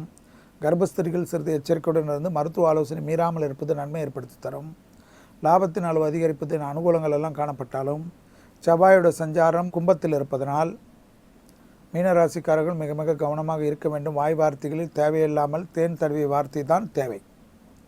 எனவே வாய் வார்த்தையில் உணர்ச்சி வசப்படாத மீனராசிக்காரர்களுக்கு ஒரு கெடுபலனும் இன்றைய நாள் நிச்சயமாக ஏற்படாது. அதனால் வாய் வார்த்தைகளில் மிக மிக கவனத்துடன் கையாள்வது பேசுவது மீனராசிக்காரர்களுக்கு நன்மை ஏற்படுத்தி தரும். மீண்டும் நாளை யோகம் நல்ல யோகம் நிகழ்ச்சி மூலியமாக உங்கள் அனைவரையும் சந்திப்பதில் மகிழ்ச்சி அடைகின்றேன். நன்றி, வணக்கம். கீர்த்தி, ஏஆர் ரஹ்மானை பற்றின ஃபேக்ட்ஸ்லேயே வந்து எனக்கு ரொம்ப பிடிச்சது என்ன தெரியுமா, ஒரு லேமன்ஷிப் அவர்கிட்ட எப்பவுமே இருக்கும். அதாவது ஒரு சாதாரண மனுஷன் மாதிரி தான் இருப்பார். எப்பவுமே வந்து ஒரு எக்ஸ்ட்ரா ஒரு நாலேஜபிள் பர்சன்றதை வெளியே காமிச்சிக்க மாட்டார். இந்த விஷயத்தை வந்து கரெக்டாக வந்து ஸ்ட்ரெயிட் பண்ணுற மாதிரி ஒரு நல்ல ஒரு ஃபேக்ட் ஒன்று இருக்குது. என்னன்னு பார்த்தீங்கன்னா, அவர் தாள்னு ஒரு படம் பண்ணார். ஓகேவா? அந்த படம் பற்றி உங்களுக்கு தெரிஞ்சிருக்கும்னு நினைக்கிறேன். எப்படி தெரியாம இருக்கும்? அந்த படத்துல ஐஸ்வர்யா ராய் எந்த அளவுக்கு அழகா இருப்பாங்க, அவங்களோட ட்ரெஸ்ஸஸ் ஒவ்வொன்றும் அப்படி மெஸ்மரைசிங்கா இருக்கும். எஸ், அதுவும் இல்லாமல் அந்த மியூசிக் வந்து செம்ம பிளாஸ்டிங்காக இருக்கும். அதோடைய டேரக்டர் இருக்கார் இல்லையா, சுபாஷ் கை, அவர் வந்து அந்த படத்தோட ஷூட்டிங் அப்பயே வந்து ஏஆர் ரஹ்மானை கூப்பிட்டு சொன்னாராம், நீங்கள் போடுற மியூசிக்லாம் வந்து ரொம்ப எக்ஸ்ட்ரீமாக இருக்குது, எனக்கு ரொம்ப பிடிச்சிருக்கு, உனக்குலாம் வந்து ஆஸ்கர் அவார்டே கிடைக்கும் தம்பி அப்படின்ற மாதிரி சொன்னாராம். அப்பவே சொல்லியிருக்காரு. எஸ், அப்போ வந்து ஏஆர் ரஹ்மான் வந்து சிரிச்சிட்டு சொன்னாராம், நீங்கள் என்ன சார் சொல்கிறீங்க, எனக்காவது ஆஸ்கர் அவார்டு ஆகுது அப்படின்னு சொல்லிட்டு ரொம்ப பெருந்தன்மையாக சொல்லிட்டாராம். பட் ஃபைனலி பார்த்தீங்களா, டெஸ்டினி அவரை எது வரைக்கும் எடுத்துட்டு வந்திருக்கு, 1 இல்லை 2 ஆஸ்கர் வாங்கியிருக்காரு. எஸ், உண்மையிலே இன்ட்ரெஸ்டிங்கான விஷயத்தை நீங்கள் சொல்லியிருக்கீங்க. எனக்கு தெரிஞ்சு அந்த டேரக்டர் நம்மலாம் போய் மீட் பண்ணணும்னு நினைக்கிறேன். பிகாஸ் ஒரு வண்டர்ஃபுல்லான டேரக்டர் அவரோட டேரக்ஷன்ல நம்மளை வச்சு கண்டிப்பா படம் எடுக்க மாட்டார். பட் அவர் ஒரு ஜோசியக்காரராக இருப்பாருன்னு நினைக்கிறேன். கரெக்டாக கெஸ் பண்ணி சொல்லியிருக்காருல, எந்த அளவுக்கு அவருக்கு ஒரு தோணல் இருந்திருக்குல்ல. அதுவும் இல்லாம ஏறமான எங்க கம்மியானாரு, நான் வாங்கவே மாட்டேன்னு சொல்லி 1 இல்லை 2 வாங்கியிருக்காரு. அது அவரோட தன்னடக்கத்தை குறிக்கிற விஷயம். பட் இந்த ஆஸ்காரை பத்தி பேசும்போது எல்லாருமே நினைக்கிற விஷயம் என்னன்னு பாத்தீங்கன்னா, ஸ்லம்டாக் மில்லியனியர் இந்த படம் தான் ரொம்ப கொடுத்து வச்ச படம், அந்த படத்துக்காக தான் ஆஸ்கார் வந்திருக்குன்னு சொல்லிட்டு ஜெய்ஓ சாங் ரொம்பவே இன்ட்ரெஸ்டிங்கா இருக்கும். பட் உண்மையான விஷயம் என்னன்னு பாத்தீங்கன்னா, ஜெய்ஓ சாங்கை இந்த படத்துக்காக மட்டும் அவர் கம்போஸ் பண்ணல. யுவராஜ்ன்ற படத்துக்காக ஆல்ரெடி கம்போஸ் பண்ணி அந்த படத்துல யூஸ் பண்ணாததுனால சரி ஓகே இந்த படத்துல யூஸ் பண்ணிக்கலாம்னு வச்சிருக்காங்க. லக் எந்த அளவுக்கு ப்ளே ஆயிருக்குல்ல. டெஃபினெட்லி அவருடைய மியூசிக் வேல்யூ இதுல இருந்து என்ன தெரியுதுன்னா, எந்த படத்துக்குமே வந்து அவர் பார்ஷலே கிடையாது, எல்லா படத்துக்கும் ஒரே மாதிரி தான் போடுறாரு. இன்ஃபேக்ட் வந்து ஒரு ஆஸ்கர் வினிங் பர்ஃபார்மன்ஸ் தான் எல்லாத்துலேயுமே அவர் கொடுத்துட்டு இருக்காரு அப்படின்றது வந்து இதுலேருந்து சூப்பராக தெரியுது. அதுவும் இல்லாமல் அவர்கிட்ட எனக்கு ஸ்பெஷலாக பிடிச்ச விஷயத்தை நான் சொல்லிக்கிறேன். என்னென்னா, அவர் வந்து நம்ம தமிழ் அந்த ஒரிஜினாலிட்டி வந்து ஈவன் ஆஸ்கர் வாங்கும் போது கூட அதை வந்து மெயின்டைன் பண்ணார். அந்த மேடையில் வந்து தமிழில் பேசின மொதல் ஆள் அவர் தான் அப்படின்னு நினைக்கிறேன். எஸ், அது சொல்லும் போது நமக்குலாம் அப்படி தமிழில் பேசுறாருன்னு ஒரு பூரிப்பு வந்திருக்கு. இன்னொரு விஷயம் என்னன்னு பார்த்தீங்கன்னா, தமிழ்ன்றது இந்த அவார்ட் வாங்கும் போது மட்டும் இல்லை, ஒவ்வொரு படத்துக்காக கம்போஸ் பண்ணும் போது ஒரு தமிழ்ன்றதை ப்ரூவ் பண்ணிட்டே வராருன்னு நினைக்கிறேன். எல்லா பாட்டுலையும் ஒரு தமிழ் டச் இருந்துட்டே இருக்கும். அது மட்டும் இல்லாம இந்த ஹாலிவுட் ஃபிலிம் ஒன்று இருக்கு, என்னன்னு பாத்தீங்கன்னா கப்பிள் ரீட்ரீட், அந்த படத்துல கூட ஒரு தமிழ் சாங் வச்சிருக்காரு. எஸ், அந்த பாட்டு நானும் பார்த்திருக்கேன். எல்லா ஒரு பாடல்லையுமே எந்த ஹாலிவுட் படமா இருந்தாலும் அதுல ஒரு சின்ன தமிழ் டச் வைக்கிறாரு எப்பவுமே. அதையும் நானும் நோட்டீஸ் பண்ணிருக்கேன். அது நம்மளுக்கு பெருமை கொடுக்கக்கூடிய ஒரு விஷயமா தான் இருக்கு உண்மையாவே. எஸ், நிறைய பெருமைக்குரிய விஷயங்கள்லாம் பேசிட்டு இருக்கோம். நமக்கு தெரிஞ்ச விஷயத்துல நமக்கு தெரியாம எவ்வளவு விஷயம் இருக்குன்னு சொல்லிட்டு அவரை பத்தி கூகுள் பண்ணி பார்க்கும்போது தான் தெரிய வருது இல்ல. இது மாதிரி எத்தனையோ விஷயங்கள் நமக்கு தெரியும் நினைச்சிட்டு இருக்கோம். பட் அதுல இருக்க உண்மையான விஷயத்தை நமக்காக சொல்றதுக்காக 2 அழகான லேடிஸ் காத்துட்டு இருக்காங்க. அவங்க இன்னைக்கு என்ன விஷயம் சொல்ல போறாங்கன்னு தெரிஞ்சுக்கலாமா? தெரிஞ்சுக்கலாம். இது அறிந்ததும் அறியாததும்.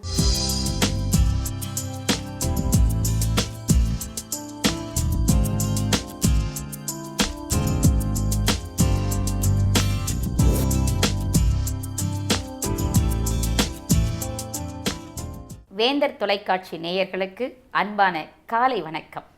வணக்கம். வணக்கம் கவி. இன்றைக்கு ஒரு முக்கியமான ஒரு மனிதருடைய நினைவு நாள். இன்றைக்கு நினைவு நாள் அப்படின்னு சொல்கிறோம் இல்லையா? எதுக்காக நினைவு நாள் அப்படின்னு நம்ம சொல்கிறோம்? நினைவு நாள்னா அவங்க ஒவ்வொரு ஆண்டும் அவங்க மறைந்த அந்த நாளை நினைவுபடுத்தி பார்க்கக்கூடிய நாள், அதனால நினைவு நாள். நினைவு நாள்னு நினைவு பரிசுன்னு ஒன்று சொல்கிறோம் இல்லையா எழில்? ஆமாம், நினைவு பரிசு. அது எதுக்காக நாங்கள் கொடுக்குறோம்? அந்த நினைவு பரிசை பார்க்கின்ற போதெல்லாம் அதை எங்க வாங்கணும், யாருக்கு கொடுத்தது, எந்த பாராட்டுக்காக இதை நாம் வாங்கணும் அப்படின்ற அந்த மலரும் நினைவுகள்லாம் ஓடி வரும்ல. அப்போ நினைவு பரிசுங்கிறது பரிசு கொடுத்தவர்களுடைய நினைவை சொல்லுவது. ஆனால் நினைவு பரிசு என்பது பரிசு கொடுத்தவர்களுடைய நினைவை சொல்வது. சில பேர் நினைவு பரிசு கொடுப்பார்கள், சில பேர் தங்கள் நினைவையே பரிசாக கொடுப்பார்கள். அப்படி கொடுத்தவருடைய நினைவு நாள் தான் இன்றைக்கு. யாரு தெரியுமா? யாரு? வீரமா முனிவர் என்று நாம் சொல்லக்கூடிய ஜோசப் பெஸ்கி இன்னும் விளக்கமா சொல்லணும்னா கான்ஸ்டான்டன் ஜோசப் பெஸ்கி நீங்க கேள்விப்பட்டிருப்பீங்க. அதாவது தன்னுடைய கல்லறையில தான் ஒரு தமிழ் மாணவன் என்று எழுத சொன்னவர். ஏனென்றால் நான் ஏன் அவர் சிறப்பா சொல்றேன்னா அவர் தமிழர் கிடையாது. இப்ப இந்த பேரை பார்த்தாலே உங்களுக்கு தெரிஞ்சிருக்கும், கான்ஸ்டான்டன் பெஸ்கி, ஜோசப் பெஸ்கி. இவர் இத்தாலியில இருந்து வந்தவர். எதற்காக இத்தாலியில இருந்து வந்தாருன்னு கேட்டா கிறிஸ்துவ மதத்தை பரப்புவதற்காக வந்தவர். நம்ம இந்திய தேசத்துல கிறிஸ்துவ மதத்தை பரப்புவதற்காக வந்த ஒரு பாதிரியார். அவர் சாதாரண கிறிஸ்தவர் கூட கிடையாது, அந்த மதத்தினுடைய போதகராக இருக்கக்கூடிய ஒரு பாதிரியார் வந்தவர். நம்மளுடைய தமிழ் மொழியின் மீது கொண்ட அந்த ஈர்ப்பால், அந்த காதலால் நம்ம தமிழராகவே வாழ்ந்துட்டார். 23 நூல்களை தமிழ்ல எழுதியிருக்காருன்னா பாருங்க. அப்ப நம்ம தமிழனா பிறந்து ஒரு நூல் எழுதல. இன்னும் முதலாக இந்த அகராதி என்று சொல்லுவோம் இல்லையா, சொல்லுக்கு பொருள் சொல்லக்கூடிய அந்த சதுர அகராதியை எழுதியவரே அவர்தான். நம்முடைய ஆன்மீக நூல்கள் என்று சொல்லுகிறோமே தேவாரம், அந்த தேவாரத்தையும் உலகளாவிய பொதுமறை என்று சொல்லுகிறோமே திருக்குறள், அந்த திருக்குறளையும் முதலாக ஐரோப்பிய மொழிகளில் மொழிபெயர்த்தவரும் நம்முடைய வீரமா முனிவர் அவர்கள் தான். அதாவது இவரை பற்றி சொல்லணும் அப்படின்னு சொன்னா சுவாரஸ்யமான தகவல்கள் நிறைய இருக்கு. அவர் எழுதிய நூல்கள்ல சிறப்பான நூல் உங்களுக்கு ஏதாவது ஞாபகத்துக்கு வருதா? வீரமா முனிவர்னு நீங்க சொன்ன உடனே அவர் எழுதின ஒரு காவியம் எனக்கு ஞாபகத்துக்கு வருது. தேம்பாவணி என்கின்ற அந்த பெரும் காவியம் எனக்கு நினைவுக்கு வருது. அது மட்டும் இல்லை, நீங்கள் சதுரகராதி அவர் போட்டார்னு சொன்னீங்க இல்லையா, அது மட்டும் இல்லாமல் 4400 வார்த்தைகளை கொண்ட தமிழ் போர்த்துகீசி அகராதி ஒன்றையும் அவர் வெளியிட்டிருக்கிறார். எவ்வளவு ஒரு அற்புதமான செய்தி! நம்மளுடைய தமிழில் இருக்கின்ற 4000க்கு மேற்பட்ட வார்த்தைகள் போர்த்துகீசிய மொழிக்கு போயிருக்குன்னா அது நமக்கு எவ்வளோ பெரிய பெருமை, பெரிய விஷயம். அதை விட அவர் நம்முடைய தமிழ் மொழிக்கு செய்த இன்னொரு சிறப்பு என்ன தெரியுமா எழில்? நம்ம அது வரைக்கும் ஆ அப்படின்னா சாதாரணமாக நம்ம ஆ போடுறோம் இல்லையா, அது மாதிரியே போடுவோம். ஆவண்ணா எப்படி எழுதுவோம் தெரியுமா? ஆ போட்டு பக்கத்துல ஒரு துணை எழுத்து எழுதுவோம். துணை எழுத்து, அதுதான் ஆவண்ணா. அதாவது என்ன துணை எழுத்துன்னா கல் கால், அந்த காவுக்கு பக்கத்துல போற எழுத்து துணை எழுத்து. அதுதான் ஆவுக்கு பக்கத்துல போட்டா அது ஆவண்ணா. ஆமா, ஏ பக்கத்துல ஒரு துணை எழுத்து போட்டோம்னா அது ஏவண்ணா. ஆனா இதை இந்த ஆவண்ணா சுழித்தும் ஏஎண்ணாவை இப்படி நெடித்தும் கொண்டு வந்தது ஒரே எழுத்தாக அந்த குறிலை நெடிலாக மாற்றியவர் நம்முடைய வீரமா முனிவர். எவ்வளவு அற்புதமான! அதனால தான் இவரு இவ்வளவு நூல்களை படிக்கணும்னு சொல்லி எங்கெங்கெல்லாம் அந்த இலக்கியங்கள் இருக்குன்னு தேடி அலைவாராம். அதனாலதான் இவருக்கு சுவடு தேடும் சாமியார்னே பேர் வந்தது. சுவடிகளை எல்லாம் தேடி எடுத்து அதை புத்தகங்களாக மாற்றக்கூடிய அந்த ஆர்வத்துல இருந்திருக்கிறார். சுவடி தேடும் சாமியார் நம்ம மக்கள் பேர் வச்சிருக்காங்க. நல்லா இருக்குது. அமெரிக்காவினுடைய ஒரு பனிப்படர்ந்து அந்த தேசத்துல சில நாட்கள் நீங்க டிவியில கூட இன்றைக்கு பார்க்கலாம், சாலைகளை எல்லாம் மறித்தது, பனி அவ்வளவு அதிகமா இருக்கு அப்படின்னு. அப்போ அந்த சாலையே மறித்து பனிகள் இருக்கு, ஒரு மரம் ஒன்று விழுந்திருக்கு சாலையினுடைய குறுக்காக. அப்போது அந்த சாலையை துப்புரவு செய்யக்கூடிய தொழிலாளர்கள் அதை அந்த தூக்குறதுக்கு அதை ட்ரை பண்ணிட்டு இருக்காங்க. 2 அதிகாரிகள் மேற்பார்வையில் அந்த வேலை நடந்துகிட்டு இருக்கு. அவங்க ரொம்ப கஷ்டப்பட்டு இன்னும் யாராவது ஒரு ரெண்டு பேர் இல்லை ஒருத்தர் யாராவது உதவி செய்தால் அதை நகர்த்தலான்ற அந்த சுமையை தூக்கலான்ற நிலவரத்தில், ஆனால் இந்த 2 அதிகாரியும் நின்றுட்டு இருக்காங்க, வேலை பார்த்துட்டு இருக்காங்க. அந்த நேரம் பார்த்து ஒருத்தர் குதிரையில் வரார். வந்தவர் என்ன பார்த்தாரு, இந்த தொழிலாளர்கள் இவ்வளோ கஷ்டப்படுறாங்களேன்னு சொல்லிட்டு குதிரையை நிறுத்திட்டு இவர் குதிச்சு அந்த தொழிலாளரா இவரும் அந்த மரத்தை எடுத்து போட்டு உதவி செய்துட்டு இந்த அதிகாரிகளை பார்த்து கேட்டாரு, ஏன்பா யாராவது ஒருத்தர் கை கொடுத்துருந்தீங்கன்னா, ஏன்னா ஒரு ஆள் தேவைப்பட்டது, இப்ப யாராவது ஒருத்தர் நீங்க கை கொடுத்துருந்தீங்கன்னா அதை தூக்கி இருக்கலாம்ல அந்த மரத்தை, அப்பால அந்த வேலை முடிஞ்சிருக்குமே, 2 பேரும் நின்று ஏன் பார்த்துட்டு இருக்கீங்க அப்படின்னே, நாங்கள் அதிகாரிகள், நாங்கள் மேற்பார்வை மட்டும்தான் செய்வோம், நாங்க போய் தொழிலாளர்களோட வேலை செய்வோமா, நாங்கள் அதிகாரிகள் அப்படின்னு சொன்னாங்களா. உடனே அவர் வந்தவர் சொன்னாராம், நான் யார் தெரியுமா உங்களுக்கு, ஏன்னா இப்ப இருக்கிற மாதிரியான மீடியா வெளிச்சம்லாம் இப்ப இல்லை, நீங்க யாருன்னு எனக்கு தெரியாது, நான் யாருன்னு உங்களுக்கு தெரியாது. அப்போ அந்த மீடியா வெளிச்சம் இல்லாத காலகட்டம், நான் யார் தெரியுமா உங்களுக்கு, இந்த நாட்டினுடைய விடுதலை, அப்போ அமெரிக்கா விடுதலையினுடைய போராட்டம் உச்சத்துல இருந்தது, இந்த நாட்டினுடைய விடுதலைக்காக போராடக்கூடிய தளபதி நான், என் பெயர் ஜார்ஜ் வாஷிங்டன் என்று சொன்னாராம். சொல்லிட்டு அந்த தொழிலாளர்களை பார்த்து சொன்னாராம், மீண்டும் உங்களுக்கு உதவி தேவைப்பட்டால் சொல்லி அனுப்புங்கள், நானே வருகிறேன் என்று சொன்னாராம். அந்த அதிகாரிகள் வெலவெலத்து போனார்களாம். அதாவது நீ எவ்வளவு பெரிய பதவியில இருந்தாலும் சரி, ஒரு தொழிலாளனாக நீ உன்னை நினைத்து கொண்டால்தான் இன்றைக்கு ஏன் அந்த செய்தியை நான் சொல்றேன் நீங்க யோசிப்பீங்கன்னு எனக்கு தெரியும். ஏன்னா நீங்க பரமார்ந்த குருல இருந்து இத்தாலியில இருந்தவர் தமிழ்நாட்டுக்கு வந்தான்னு சொல்லும் போது நீங்க தமிழ்நாட்டுல இருந்து அமெரிக்காவுக்கு போறீங்கன்னு அவரை குழம்பிட்டேன். இதற்கு ஏன் இப்போ இந்த கதையை உங்களுக்கு சொன்னேன் அப்படின்னு சொன்னா, இன்றைக்கு அமெரிக்காவினுடைய முதல் ஜனாதிபதி ஜார்ஜ் வாஷிங்டன் அவர்கள் பதவியேற்ற நாள் இன்றைய தினம். இன்னைக்கு அவர் இன்றைக்கு பதவியேற்ற நாள் இது. அதனால உங்கள்கிட்ட அந்த செய்தியை பகிர்ந்துக்கணும் அப்படின்னு சொல்லி ஒரு ஆசை வந்தது எனக்கு. இன்னொரு செய்தி கவி, இன்றைக்கு ரொம்ப முக்கியமான அந்த செய்தி இது. ஏனென்றால் இன்றைக்கு உலக புற்றுநோய் எதிர்ப்பு தினம் இன்றைக்கு. நீங்க சொன்ன உடனே எனக்கு ஒரு ஞாபகம் வருது. இன்னைக்கு புற்றுநோய் என்பது வந்து பெரும் அளவில் பரவிட்டே இருக்குது. ஆமா, புற்றுநோய்க்கு வந்து மருந்து இன்னும் முழுமையாக கண்டுபிடிக்க முடியலைங்கிறது உங்களுக்கும் தெரியும். உண்மை. இந்த புற்றுநோய் ஆனால் இப்படி பரவிட்டே வருது எழில், இதை எப்படி வந்து நம்ம எதிர்ப்பு தினம்னு இன்னைக்கு சொல்றீங்க? ஆமா, இதை எப்படி எதிர்க்கிறது? கண்டிப்பா இதனுடைய புற்றுநோய்க்கு பெரும்பான்மையான காரணம் வந்து புகையிலை தான். இந்த நிக்கோட்டின் என்ற ஒரு பொருள் இருக்குது இல்லையா, அதுதான் இந்த புற்றுநோய்க்கான காரணம் என்பது எல்லோருக்கும் தெரிந்திருந்தாலும் அதை வந்து அந்த பழக்கத்தை வந்து இன்றைக்கு அதுவும் குறிப்பாக இளைய தலைமுறைகள் அதை வந்து ஒரு ஸ்டைலிஷாக நினைக்கிறாங்க.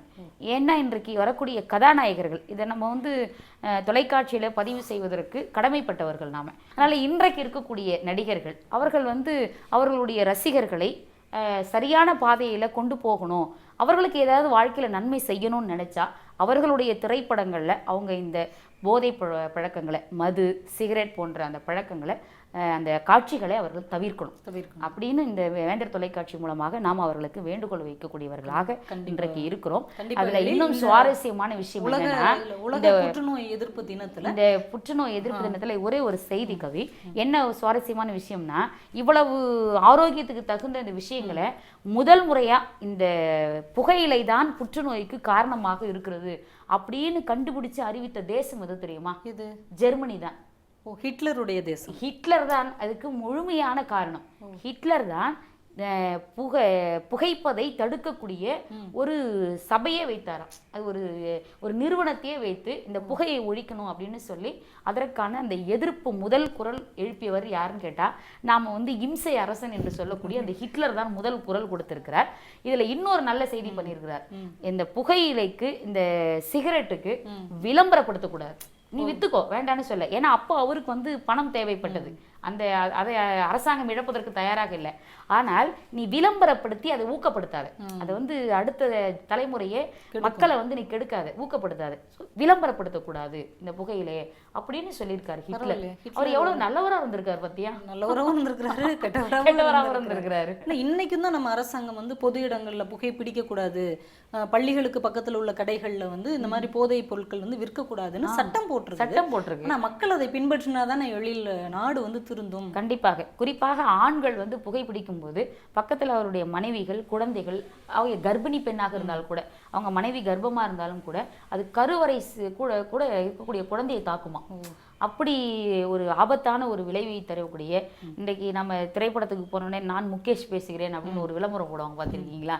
அதனால் அது விளம்பரத்தை வெறும் விளம்பரமாக நினைக்காமல் நம் வாழ்க்கையில் ஒரு மிகப்பெரிய ஒரு விழிப்புணர்வாக அதை நீங்கள் நினைக்க வேண்டும் என்பதை இன்ற நேரத்தில் நாங்கள் வேண்டுகோளாக வைக்கிறோம்.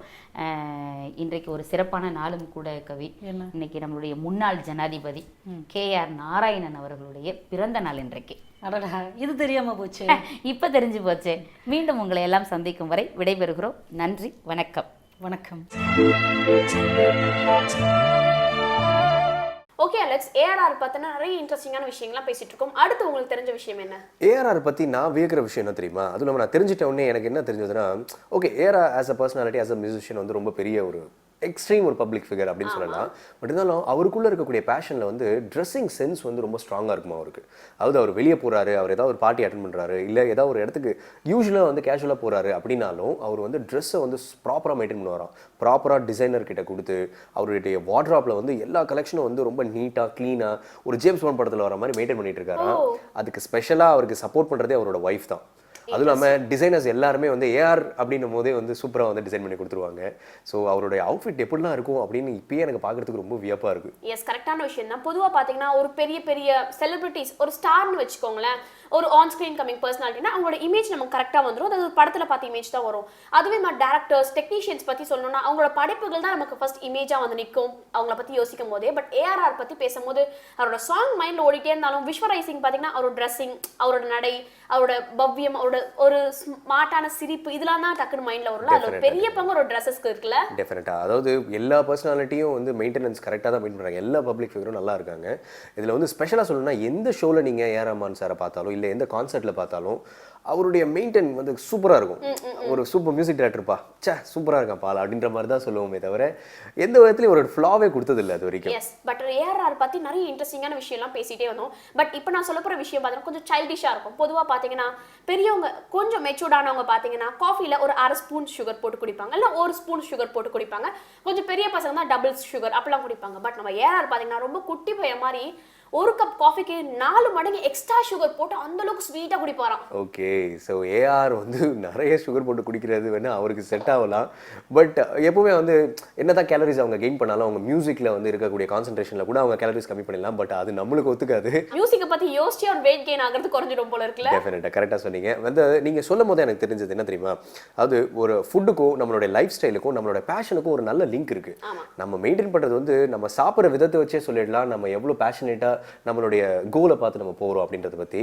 ஸோ வந்து ஃபுட் எப்படி மெயின்டைன் பண்ணணும் அப்படின்னு நம்ம சொல்கிறதுக்காக நம்ம வழக்கமாக என்ன பண்ணுவோம், கண்டிப்பா டாக்டர் சிவராமன் சொல்றது தான் ரெகுலரா ஃபாலோ பண்ணிட்டு வரோம். அந்த வகையில இன்னைக்கும் என்ன சொல்றாருன்னு கேட்டு தெரிஞ்சுக்கலாமா? தெரிஞ்சுக்கலாம். இது உணவும் உண்மையும்.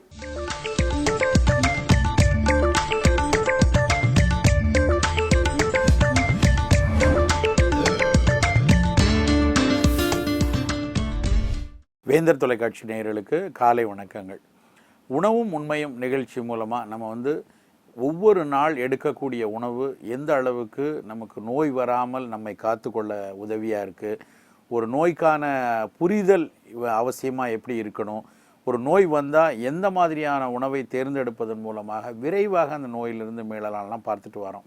மிக சாதாரணமாக குழந்தைகளை தாக்கக்கூடிய நோய்களில் ரொம்ப ரொம்ப அதிகமாக வர்றது வந்து குழந்தைகளுக்கு ஏற்படக்கூடிய கழிச்சல், ஒரு பீடியாட்ரிக் டயரியா அப்படின்னு சொல்லலாம். குழந்தைகளுக்கு வரக்கூடிய கழிச்சல் பல காரணங்கள்னால குழந்தைகளுக்கு கழிச்சல் வரும். சாதாரணமாக ஒரு குழந்தையை எடுத்துட்டு மருத்துவர்கிட்ட போகிறாங்க அப்படின்னா கிட்டத்தட்ட 15% மேலான மக்கள் வந்து குழந்தை மருத்துவரிடம் சந்திக்கிறது வந்து தன்னுடைய குழந்தைக்கு இருக்கக்கூடிய கழிச்சல் தொந்தரவை பொறுத்து தான். பல நேரங்களில் வந்து தங்களுடைய குடும்ப மருத்துவர்களே வந்து இந்த கழிச்சல் நோய்க்கு வந்து அவங்க பார்த்துருவாங்க. குழந்தை மருத்துவர்கிட்ட போகிறவங்கள்ட்ட 15% இவங்க தான் இருக்காங்க அப்படின்னு மருத்துவ புள்ளி விவரம் சொல்லுது. அந்த அளவுக்கு இந்த பீடியாட்ரிக் டயரியா வந்து ரொம்ப அதிகமான ஒரு நோய் கூட்டம். நம்ம வந்து இந்த கழிச்சலை வந்து கொஞ்சம் கவனக்குறைவாக விட்டுட்டா, சரியாக வந்து அதை கவனித்து மருத்துவம் செய்யாமல் விட்டால் சில நேரங்களில் உயிரிழப்பு வரக்கூடிய அபாயம் கூட இந்த உண்டு. இன்றைக்கும் பார்த்திங்கன்னா இவ்வளவு மருத்துவ வசதிகள் வளர்ந்த காலத்துலேயும் இவ்வளோ தூரம் மருத்துவமனைகள் அரசு மருத்துவமனைகள் இருந்த காலத்தில் கூட இந்த குழந்தைகள் டயரியானால் இறக்கக்கூடிய தன்மை இன்றைக்கும் இந்தியாவில் ஆங்காங்கே நம்ம கேள்விப்பட்டுட்டு தான் வரோம். அப்போ குழந்தைகளுக்கு அந்த டயரியா வருதுன்னா அது சாதாரண விஷயமா, எதனால் டயரியா வருது, இது உண்மையிலேயே கழிச்சலா இல்லை வந்து ஒரு தடவை தான் இது மாதிரி போயிருக்கா அப்படிங்கிற ஒரு தெளிவான புரிதல் அந்த பார்ப்பவர்களுக்கு, கேர்டேக்கர்ஸுக்கு, தாயாருக்கு நமக்கு கண்டிப்பாக இருக்கணும். நான் முன்பே சொல்லியிருந்தபடி நம்மளுடைய முந்தைய மூத்த தலைமுறைகள் எல்லோருக்கும் வந்து ஒரு பாரம்பரியமான உணவு, மருந்து சார்ந்த, மருத்துவம் சார்ந்த ஒரு பாரம்பரிய மரபு நம்ம மூத்த தலைமுறைக்கு இருந்தது. ஆனால் இன்றைக்கு பல்வேறு மக்களும் இன்றைக்கி இருக்கிற இளைஞர்களும் சரி, நடுத்தர வயதிலும் சரி, ஓடிக்கொண்டே இருக்கிறோம். துரித வாழ்வினுடைய கூச்சலுக்கிடையே, நெரிசலுக்கிடையே நாம் வந்து தப்பிச்சு கொண்டு தான் வாழ்ந்து கொண்டு இருக்கோம். சில துரத்தல்களுக்கு இடையே தப்பிச்சு தான் வாழ்ந்துக்கிட்டு இருக்கோம் அப்படின்னு தான் நம்ம இதை சொல்ல முடியும். அப்படி ஒரு சூழலில் இந்த மாதிரியான ஒரு மரபு சார்ந்த மருத்துவ நீட்சியோ, மரபு சார்ந்த மருத்துவ அறிவோ, உணவு அறிவோ நம்மக்கிட்ட ரொம்ப ரொம்ப குறைந்து கொண்டே வருகிறது. பெருவாரியான மக்களுக்கு இல்லை அப்படின்னே சொல்லலாம். சித்த மருத்துவத்தில் வந்து இந்த மாதிரி குழந்தைகளுக்கு ஏற்படக்கூடிய கழிச்சலை வந்து அதனுடைய நோய்களினுடைய பிரிவில் மாந்தம் அப்படின்னு ஒரு பிரிவுக்கு கீழே சொல்லுவாங்க. மாந்த கழிச்சல், மாந்தத்தினால் வரக்கூடிய வயிற்று கழிச்சல் அப்படின்னு சொல்லி இதை பற்றி பேசுவாங்க. இந்த மாந்தத்தை சரியாக சிகிச்சை செய்து சரியாக பண்ணாமல் போயிட்டால் அந்த குழந்தைக்கு கணச்சூடு வருவதற்கான, கணை வருவதற்கான வாய்ப்புகள் அதிகம் அப்படின்னு சொல்லுவாங்க. கணைங்கிறத இன்றைக்கு நவீன அறிவியல் புரிதல் படி ஒரு பிரைமரி காம்ப்ளெக்ஸோடு ஒட்டி நம்ம பார்க்க முடியும். அப்போ ஒரு குழந்தைக்கு அடிக்கடி மாந்த கழிச்சல் ஏற்படுகிறதுன்னா அது வந்து வளரும் பொழுது, அது 1.5 வயது 2 வயதில் இந்த மாதிரி மாந்த கழிச்சல் ஏற்பட்டுருக்குன்னா 3 வயதை தாண்டும் பொழுது அந்த குழந்தைக்கு கணை பிரச்சனை வருவதற்கான வாய்ப்பு அதிகம் என்பது தான் அன்றைய சித்த மருத்துவத்தினுடைய ஒரு புரிதலாக இருந்துச்சு. அதனால் குழந்தைக்கு ஏற்படக்கூடிய கழிச்சலை உடனடியாக சரி செய்வதும் மீண்டும் மீண்டும் கழிச்சல் வராமல் தடுப்பதும் ரொம்ப ரொம்ப முக்கியம். சரி, அந்த குழந்தைக்கு கழிச்சலுக்கு உடனடியாக போய் ஆன்டிபயோட்டிக் கொடுக்கணும், உடனடியாக அந்த வயிற்றுக்கான மருந்து கொடுக்கணுமான்னு பார்த்தீங்கன்னா சில நேரங்களில் அது அவசியம் இல்லை. நமக்கு உடலினுடைய நோய் எதிர்ப்பாற்றலை கொண்டே கழிச்சலை சரி செய்யக்கூடிய வாய்ப்பு உண்டு. அந்த குழந்தைக்கு முதல் தேவை என்னன்னா, கழிச்சலின் போது நீர்த்துவம் நிறைய குறைஞ்சிட்டே வரும். அந்த நீர்த்துவத்தை நம்ம மீட்டெடுக்க வேண்டியது தான் முதல் விஷயம். ஓரல் ரீஹைட்ரேஷன் அப்படிம்பாங்க. ரீஹைட்ரேஷன் அதாவது குழந்தைக்கு அந்த வெளியேறக்கூடிய நீர்த்துவத்துக்கு இணையாக நம்ம வாய் வழியாக நீர்த்துவ பொருளை நம்ம கொடுத்துட்டே வரணும். ஓஆர்எஸ் சொல்யூஷன் கொடுங்க அப்படின்னு சொல்லி நம்மளுடைய விளம்பரங்கள் வருவதையும் மருத்துவர்கள் சொல்கிறதையும் நம்ம கேள்விப்பட்டிருப்போம். ஒரு நாளைக்கு கிட்டத்தட்ட ஒரு 10-15 கிலோ எடையுள்ள குழந்தை அப்படின்னு சொல்லியாச்சுன்னா ஒரு 1.5 லிட்டர் ஓஆர்எஸ் ஃப்ளூயிடாவது நம்ம கொடுக்கணும். அப்போ தான் அந்த தேவைக்கேற்றபடி, ஏன்னா ஒரு கணக்கு இருக்கிறது. அதாவது ஒரு எடை 10 கிலோவுக்கு குறைவாக இருந்தால் ஒரு மணி நேரத்துக்கு ஒரு நாளைக்கு ஒரு கிலோவுக்கு 100 கிராம் அளவு 100 ml அளவுக்கு இந்த சொல்யூஷன் போகணும் அப்படின்னு ஒரு கணக்கு இருக்கிறது. அந்த கணக்கின்படி கிட்டத்தட்ட ஒரு தோராயமாக எடுத்துக்கிட்டோன்னா இந்த மாதிரி டயரியா வர்ற குழந்தைகளுக்கு ஒரு 3 வயதுக்கு மேலே 5 வயதுக்கு மேலே உள்ள குழந்தைகளுக்கு நிறைய டயரியா இருக்குது அப்படின்னா நம்ம முதல்ல செய்ய வேண்டியது அந்த ஓஆர்எஸ் ஃப்ளூயிட் கொடுக்கறது தான். ஓஆர்எஸ்ங்கிறது சர்க்கரை உப்பு ரெண்டும் சேர்ந்த ஒரு கரைசல், அவ்வளோதான்.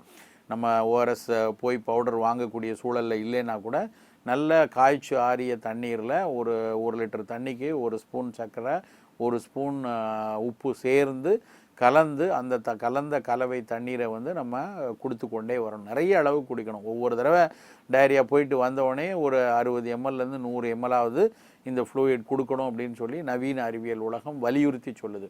இந்த மாதிரி ஓஆர்எஸ் ஃப்ளூயிட் கொடுத்தாலே சில நேரங்களில் உடல் நோய் எதிர்ப்பாற்றலை கொண்டு ஒரு 4-5 தடவை கழிச்சலுக்கு அப்புறம் அது சரியாயிடும். அதனால் ஆனால் அப்படி கழிச்சல் சரியாகாமல் தொடர்ந்து கழிச்சல் போய்கிட்டே இருக்குது.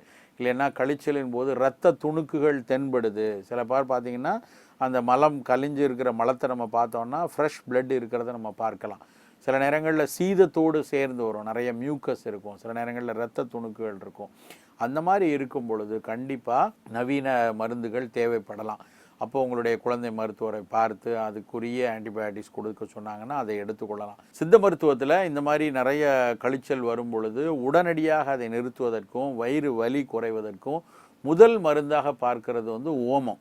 ஓமம் கருக்கு குடிநீர் அப்படின்னு சொல்லுவாங்க. ஓமத்தை நல்லா கருக்கிட்டு நல்ல ஒரு வெட்டு வானலியில் போட்டு நல்லா கருக வறுத்து அதுக்கப்புறம் அதில் நல்லா தண்ணீர் விட்டு கொதிக்க வச்சு ஒரு 50 ml 60 ml சுருக்கி அந்த தண்ணீரை கொடுத்தோன்னா வயிற்று இளைச்சல் வயிறு ஜீரணம் சரியில்லாததுனால வரக்கூடிய கழிச்சலை அது போக்கிடும்.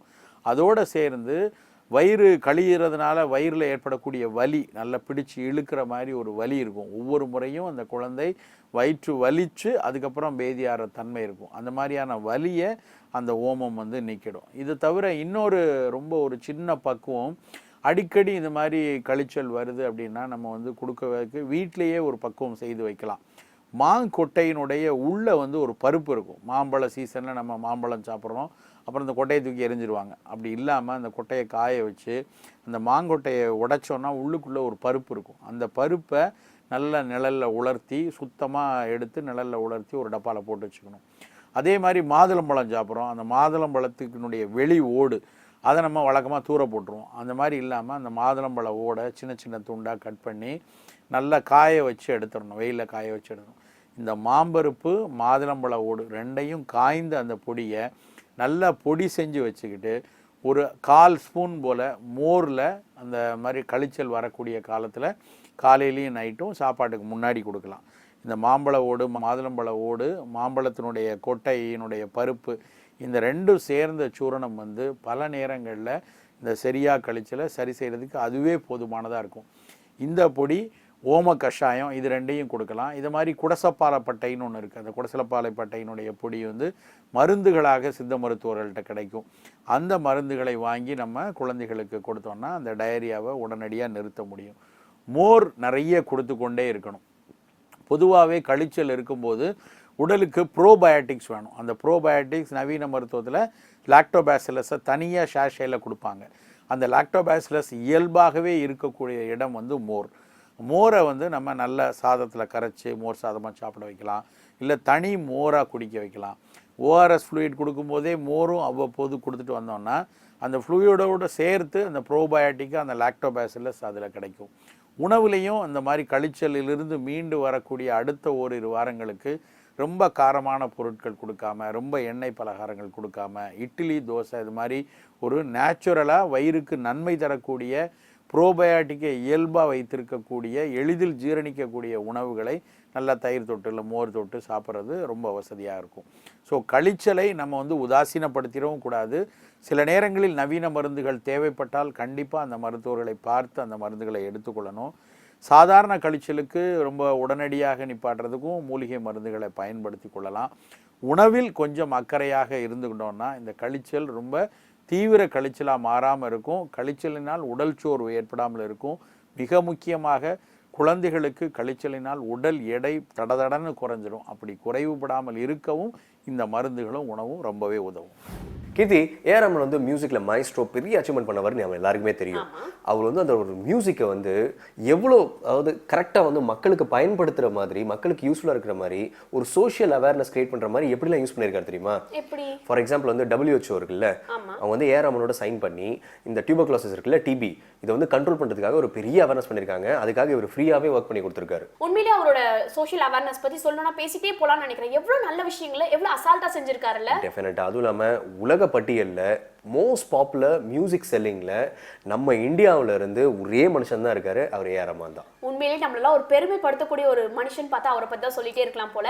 இது மாதிரி நிறைய விஷயங்கள் வந்துட்டு நீங்கள் தெரிஞ்சு வச்சுட்டு இருக்கீங்க. எனக்கு உலக நடப்பை பற்றி அந்த அளவுக்கு தெரியல. மேபி இது ஒரு நாள் நியூஸில் சொல்லியிருப்பாங்க, அன்னைக்கு நான் நியூஸ் பார்த்துருக்க மாட்டேன், அதனால எனக்கு தெரியாமல் இருந்திருக்கலாம். பட் நான் இனிமேல் தப்பு பண்ண மாட்டேன். தொடர்ந்து நான் நியூஸ் பார்க்க போகிறேன். அதுக்கான டைமும் வந்தாச்சு. பார்த்து தெரிஞ்சுக்கலாமா? தெரிஞ்சுக்கலாம். இது வேந்தரின் இளங்கதிர் காலை செய்திகள். அலெக்ஸ், பொதுவாக பெரிய பெரிய செலிபிரிட்டிஸோட ஃபேமிலி கிட்ட போய் நம்ம கேட்டோன்னு வச்சுக்கோங்களேன், ஆமாம் ரொம்ப பெரிய செலிபிரிட்டி, அவரோட அச்சீவ்மெண்ட் பார்த்து எங்களுக்கு ரொம்ப வியப்பாக இருக்குன்னு சொல்லுவாங்க. பட் அவர்கிட்ட நாங்கள் கேட்கக்கூடிய ஒரே விஷயம், எங்கள் கூட டைம் ஸ்பெண்ட் பண்ணுங்க அப்படின்னு சொல்லுவாங்க. பட் ஏஆர் ரஹ்மான் வீட்டுக்கு போய் நம்ம கேட்டோம்னா அப்படி சொல்லவே மாட்டாங்க. பிகாஸ் மேக்ஸிமம் டைம், அதாவது முடிஞ்ச டைமை பார்த்தீங்கன்னா ஃபேமிலியோட தான் ஸ்பெண்ட் பண்ணுவாங்க. ஒய்ஃபு, குழந்தைங்கன்னா அவ்வளோ பிடிக்குமா. பொதுவாக நிறைய செலிபிரிட்டிஸ் நிறைய ஃபங்க்ஷன்ஸில் நம்ம பார்க்கலாம், நிறைய அவார்ட் ஃபங்க்ஷன்ஸ்லாம் பார்க்கலாம். பட் ஏஆர் பார்க்கறது ரொம்பவே கஷ்டமான விஷயம். அவரோட மியூசிக் எங்கே திரும்பினாலும் கேட்கமே தவிர அவரை நம்ம பார்க்கறது ஒரு பெரிய விஷயமா தான் இருந்துட்டு இருக்கு. அது காரணம் என்னன்னு பார்த்தீங்கன்னா, மியூசிக் கம்போஸ் பண்ற டைமை தவிர்த்து நிறைய நேரத்தை அவரோட ஃபேமிலியோட ஸ்பெண்ட் பண்ணுவாராம். இது ஒரு பக்கம் இருக்கு. ஓகே, ஒரு நல்ல பேரண்ட், ஒரு நல்ல ஹஸ்பண்ட் அப்படின்னு சொல்லலாம். பட் இன்னொரு விஷயம் என்னன்னு பார்த்தீங்கன்னா, மியூசிக் கம்போஸ் பண்ற டைம் இருக்குல்ல, அந்த டைம்ல அவரோட ஒய்ஃபையும் சரி குழந்தைங்களையும் சரி அவரோட ஸ்டுடியோக்குள்ள அலோவ் பண்ணவே மாட்டாரு. ரொம்ப ஸ்ட்ரிக்டா இருப்பாரு அந்த டைம்ல. ஓகே, ஒர்க் இஸ் ஒர்க், அதாவது ஃபேமிலி இஸ் ஃபேமிலி சூப்பரா செப்பரேட் பண்ணி வச்சிருக்காரு. இதுக்கு சிமிலரா எனக்கு ஒரு விஷயம் தெரியும். அது என்னன்னு பார்த்தீங்கன்னா, ஏஆர்ஆர் வந்து மேக்ஸிமம் அவர் வந்து மியூசிக்ல இருக்கக்கூடிய அந்த பேஷன்லாம் வந்து மியூசிக் ஸ்டுடியோக்குள்ளேயே விட்டுருவாராம். வெளியே வந்து அவங்க குழந்தை கூட மேக்ஸிமம் டைம் ஸ்பெண்ட் பண்ணும்போது அவர் வந்து நிறைய டைம் வந்து கேம்ஸ் மட்டும் தான் விளையாடுவார். ஸோ கேம்ஸில் அவருக்கு அப்படி ஒரு ஆர்வம் இருக்கான். ஃபார் எக்ஸாம்பிள், ஒரு குழந்தைக்கு எவ்வளோ ஆர்வம் இருக்கும் ஒரு பிளே ஸ்டேஷன் மேலேயோ இல்லை ஒரு எக்ஸ்பாக்ஸ் மேலேயோ, எந்த ஒரு கேம் கன்சோல் வந்தாலும் உடனே அவர் பட்டுன்னு வாங்கி, அவங்களுடைய பார்ட்னரே யாருன்னு பார்த்தீங்கன்னா அவங்களோட 2 குழந்தைங்க தானே. ஸோ அந்த 2 குழந்தைங்களை வச்சுக்கிட்டு ஒரு கேம் விளையாடுற சுகமே தனிங்க. ஸோ இவர் வந்து ஒரு குழந்தை மாதிரி எல்லா கன்சோலையும் வாங்கி வச்சிருவாரா. அவர்கிட்ட இல்லாத கேம் கன்சோல் இல்லைன்னு சொல்லலாம். புதுசா ஒரு மியூசிக் போடுறதுக்கு காரணமே அவங்க ஃபேமிலியோட சேர்ந்து பயங்கரமா மைண்டை ரெஃப்ரெஷ் பண்ணி குழந்தைங்க மாதிரி விளையாடி நிறைய சுகர் போட்டு காஃபி குடிச்சு அந்த சைல்டிஷ்னஸ் தான் அவர் அப்படியே ரெஃப்ரெஷ் பண்ணி நிறைய புதுசான மியூசிக் கிரியேட் பண்ண வைக்குதுன்னு நினைக்கிறேன். டெஃபினட்டா. என்னதான் பெரிய மைஸ்ட்ரோவா, என்னதான் பெரிய ஜாமானா இருந்தாலும் நம்மளுக்குள்ள ஒரு சின்ன குழந்தை ஆக்டிவேட் ஆகலன்னு வச்சுக்கோங்களேன், ஐ திங்க் அந்த பெர்ஃபெக்ஷனை நம்ம லாஸ்ட் ஆயிடுவோம். நம்மளுடைய ஒர்க்ல இருக்கக்கூடிய அந்த சுவாரஸ்யம் கம்மி ஆயிடும். இதுக்கு ஒரு பெரிய எடுத்துக்காட்டு ஏஆர் ரஹ்மான் தான். எஸ், கரெக்டா சொன்னீங்க. நிறைய இன்ட்ரெஸ்டிங்கான விஷயங்களை நம்ம பார்த்துட்டே வரும். இதுக்கு அடுத்தது இதே மாதிரி ஒரு இன்ட்ரெஸ்டிங்கான செக்மெண்ட் இருக்கு. இந்த செக்மெண்ட் பார்த்து தான் நிறைய தாய்மார்கள் அவங்க குழந்தைக்கு என்ன ஃபுட் கட்டி தரலாம் டிஃபன் பாக்ஸ்னு யோசிச்சுட்டு இருப்பாங்கன்னு நினைக்கிறேன். அவங்க ரொம்ப நேரம் வெயிட் பண்ண வைக்க தேவையில்ல. அடுத்த செக்மெண்ட்டை பார்த்துடலாமா? பார்த்துடலாம். இது டிஃபன் பாக்ஸ்.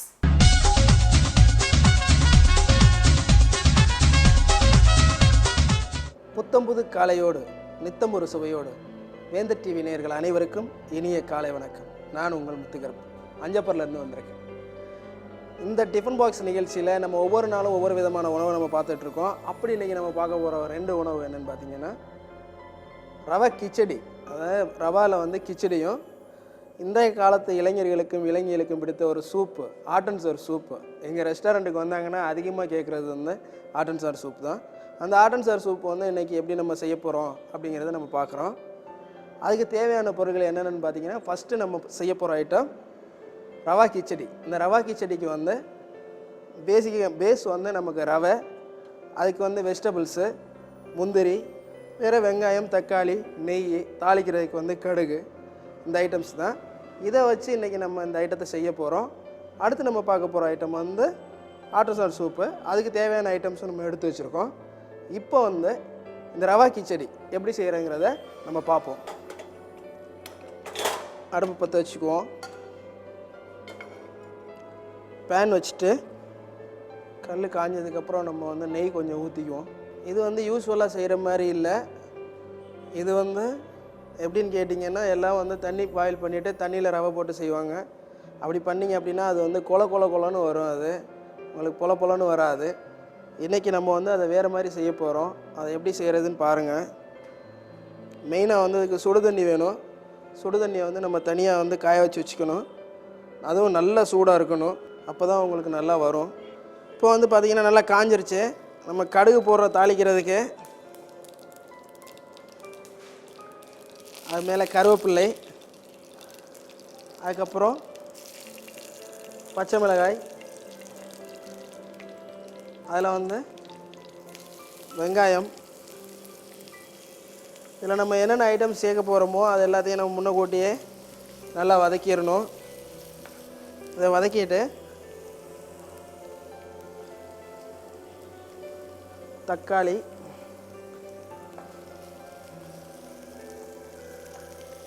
தக்காளி போட்டதுக்கப்புறம் நம்ம அதில் வந்து வெஜிடபிள்ஸ் கொஞ்சம் போட்டுக்குவோம்.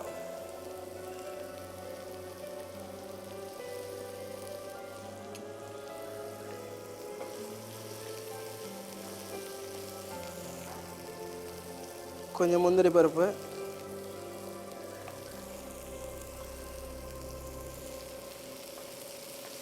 இது கூட வந்து நம்ம வந்து மஞ்சள் தூள் சேர்த்துக்குவோம்.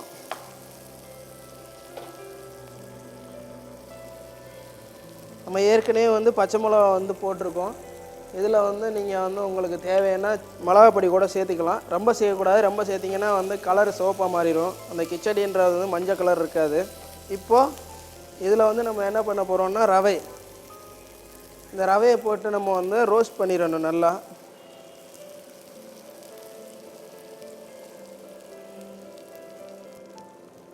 இந்த ரவையை வந்து நீங்கள் நல்லா போட்டு ரோஸ்ட் பண்ணிட்டீங்க அப்படின்னா நல்லா ரோஸ்ட் ஆகணும். இது அப்போ தான் வந்து அந்த கிச்சடி வந்து நல்லா இருக்கும். கிச்சடி அந்த ரொம்ப ஒரு மாதிரி கொலன்னுலாம் இருக்காது. உப்பு கொஞ்சம் போட்டுக்குவோம். இதுவும் வந்து தண்ணி வந்து பார்த்தீங்க அப்படின்னா தண்ணி உங்களுக்கு வந்து நல்ல கொதிக்கிற தண்ணியாக வேணும். ஏன்னா அந்த தண்ணியை தான் நம்ம இதில் ஊற்ற போகிறோம். எல்லாம் வந்து நார்மலாக பண்ணுறது வந்து வெஜிடபிள்ஸ் எல்லாம் போட்டுட்டு தண்ணியில் போட்டு கொதிக்க வச்சு அதுக்கப்புறமா வந்து ரவை அதில் நம்ம போடுவோம். இதில் நம்ம அப்படி பண்ணலை. இதை வந்து நல்லா ட்ரையாக வந்து எல்லாமே வந்து நல்லா ட்ரையாக வறுத்துடுறோம். வறுத்துட்டு இதில் ஊற்றுற தண்ணியை நம்ம வந்து சூடாக ஊற்றணும். அப்போ தான் இது வந்து நல்லாயிருக்கும். நான் தண்ணி ஏற்கனவே சுட வச்சு தான் வச்சுருக்கேன். நீங்களும் வந்து சுடு தண்ணியை வந்து யூஸ் பண்ணிக்கோங்க. தண்ணி இந்த சுடு தண்ணி ஊற்றுனீங்கன்னா இந்த மாதிரி வரும் உங்களுக்கு.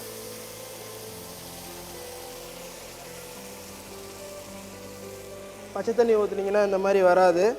தண்ணி சுடு தண்ணி தான் ஊற்றணும். இப்போ நீங்கள் பார்த்தீங்க அப்படின்னா நார்மலாக நீங்கள் தண்ணியில் ரவையை போட்டு நீங்கள் கிண்டுறதுக்கும் ரவையில் தண்ணி ஊற்றி கிண்டுறதுக்கும் நிறைய வித்தியாசம் இருக்கும். அந்த ட்ரைனஸ் வந்து வந்துடும் அதில்.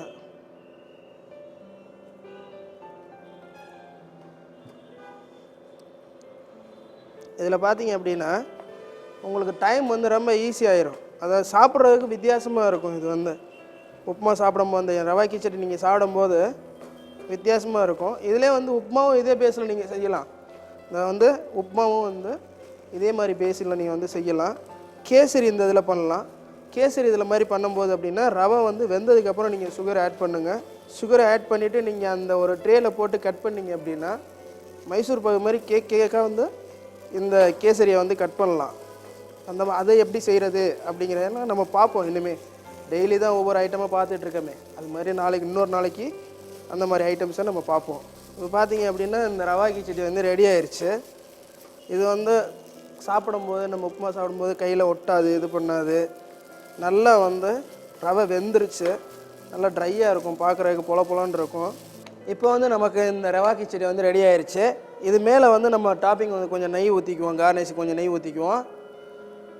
அதுக்கப்புறம் கொஞ்சம் கொத்தமல்லி, அவ்வளோதான். இப்போ இந்த ரவா கிச்சடி ரெடி ஆயிடுச்சு. ரொம்ப ஈஸியாக இருக்கும் இது செய்கிறதுக்கு, நல்லா ருசியாகவும் இருக்கும். நீங்கள் வந்து நார்மலாக செய்கிற உப்புமா கூட இந்த மாதிரி மெத்தடில் நீங்கள் செய்யலாம். சுடு தண்ணியை நல்லா கொதிக்க வச்சு நீங்கள் ரவையில் ஊற்றி நீங்கள் பண்ணிங்க அப்படின்னா ரவை வந்து நல்லா சாஃப்டாக இருக்கும், சாப்பிட்றதுக்கு குழ குழன்னு வராது. இப்போ இதை நம்ம எடுத்துடலாம்.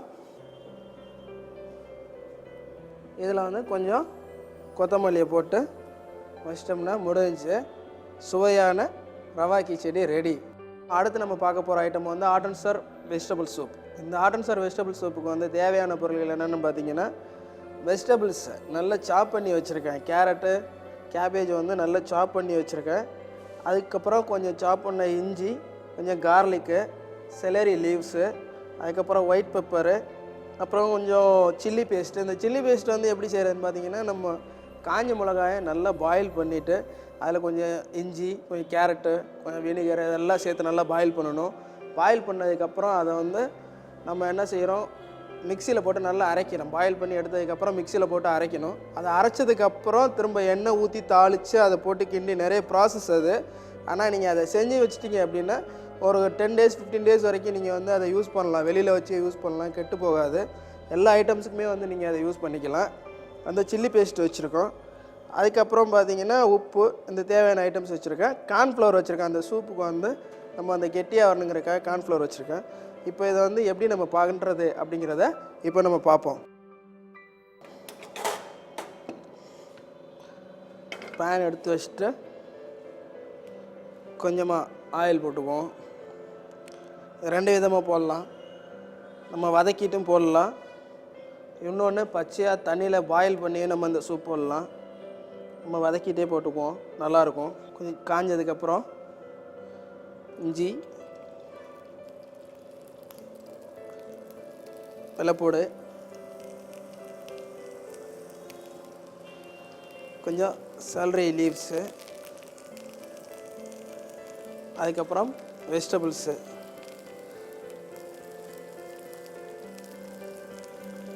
இதை வந்து நல்லா வதக்கிக்கோங்க. நல்லா வதக்கினதுக்கப்புறம் ரொம்ப ஈஸியான சூப்பு, நல்லாயிருக்கும் சாப்பிட்றதுக்கு. இதில் வந்து தண்ணி ஊற்றிக்குவோம்.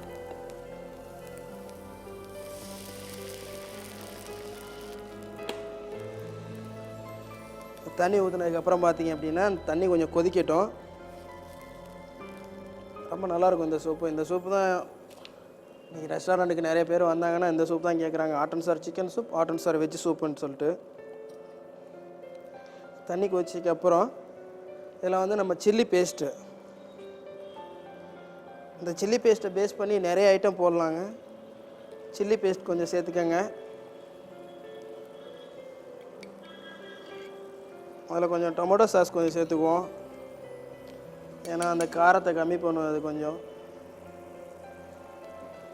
அதுக்கப்புறம் அதில் கொஞ்சம் வினிகர், ஹாட் அண்ட் சவர், காரம் புளிப்பு, காரம் புளிப்பு சூப்பு தான் இது. நல்லா கொதிக்கட்டும். நல்லா கொதிச்சதுக்கப்புறம் உப்பு போட்டுக்கிறோம். அதில் வந்து நீங்கள் பார்த்தீங்கன்னா இந்த கலருக்கு வந்து சோயா சாஸ் கொஞ்சம் ஆட் பண்ணுறோம். ஏன்னா அது கொஞ்சம் பிளாக் கலராக இருக்கும், ரொம்ப பிளாக்காக இருக்காது, ரொம்ப இதாக இருக்காது. இப்போ இது வந்து நல்லா கொதிச்சிட்டு இருக்குது. இந்த கொதிச்சிட்டு இருக்கிறதுல வந்து நம்ம வந்து என்ன பண்ணுறோம் அப்படின்னம்னா, ஏற்கனவே நம்ம வந்து கார்ன்ஃப்ளவர் மாவு எடுத்து வச்சுருக்கோம். கொஞ்சமாக ஒரு ஸ்பூனு கொஞ்சமாக போட்டு தண்ணி நிறைய விட்டுறாமல் லைட்டாக நம்ம கலக்கிக்குவோம்.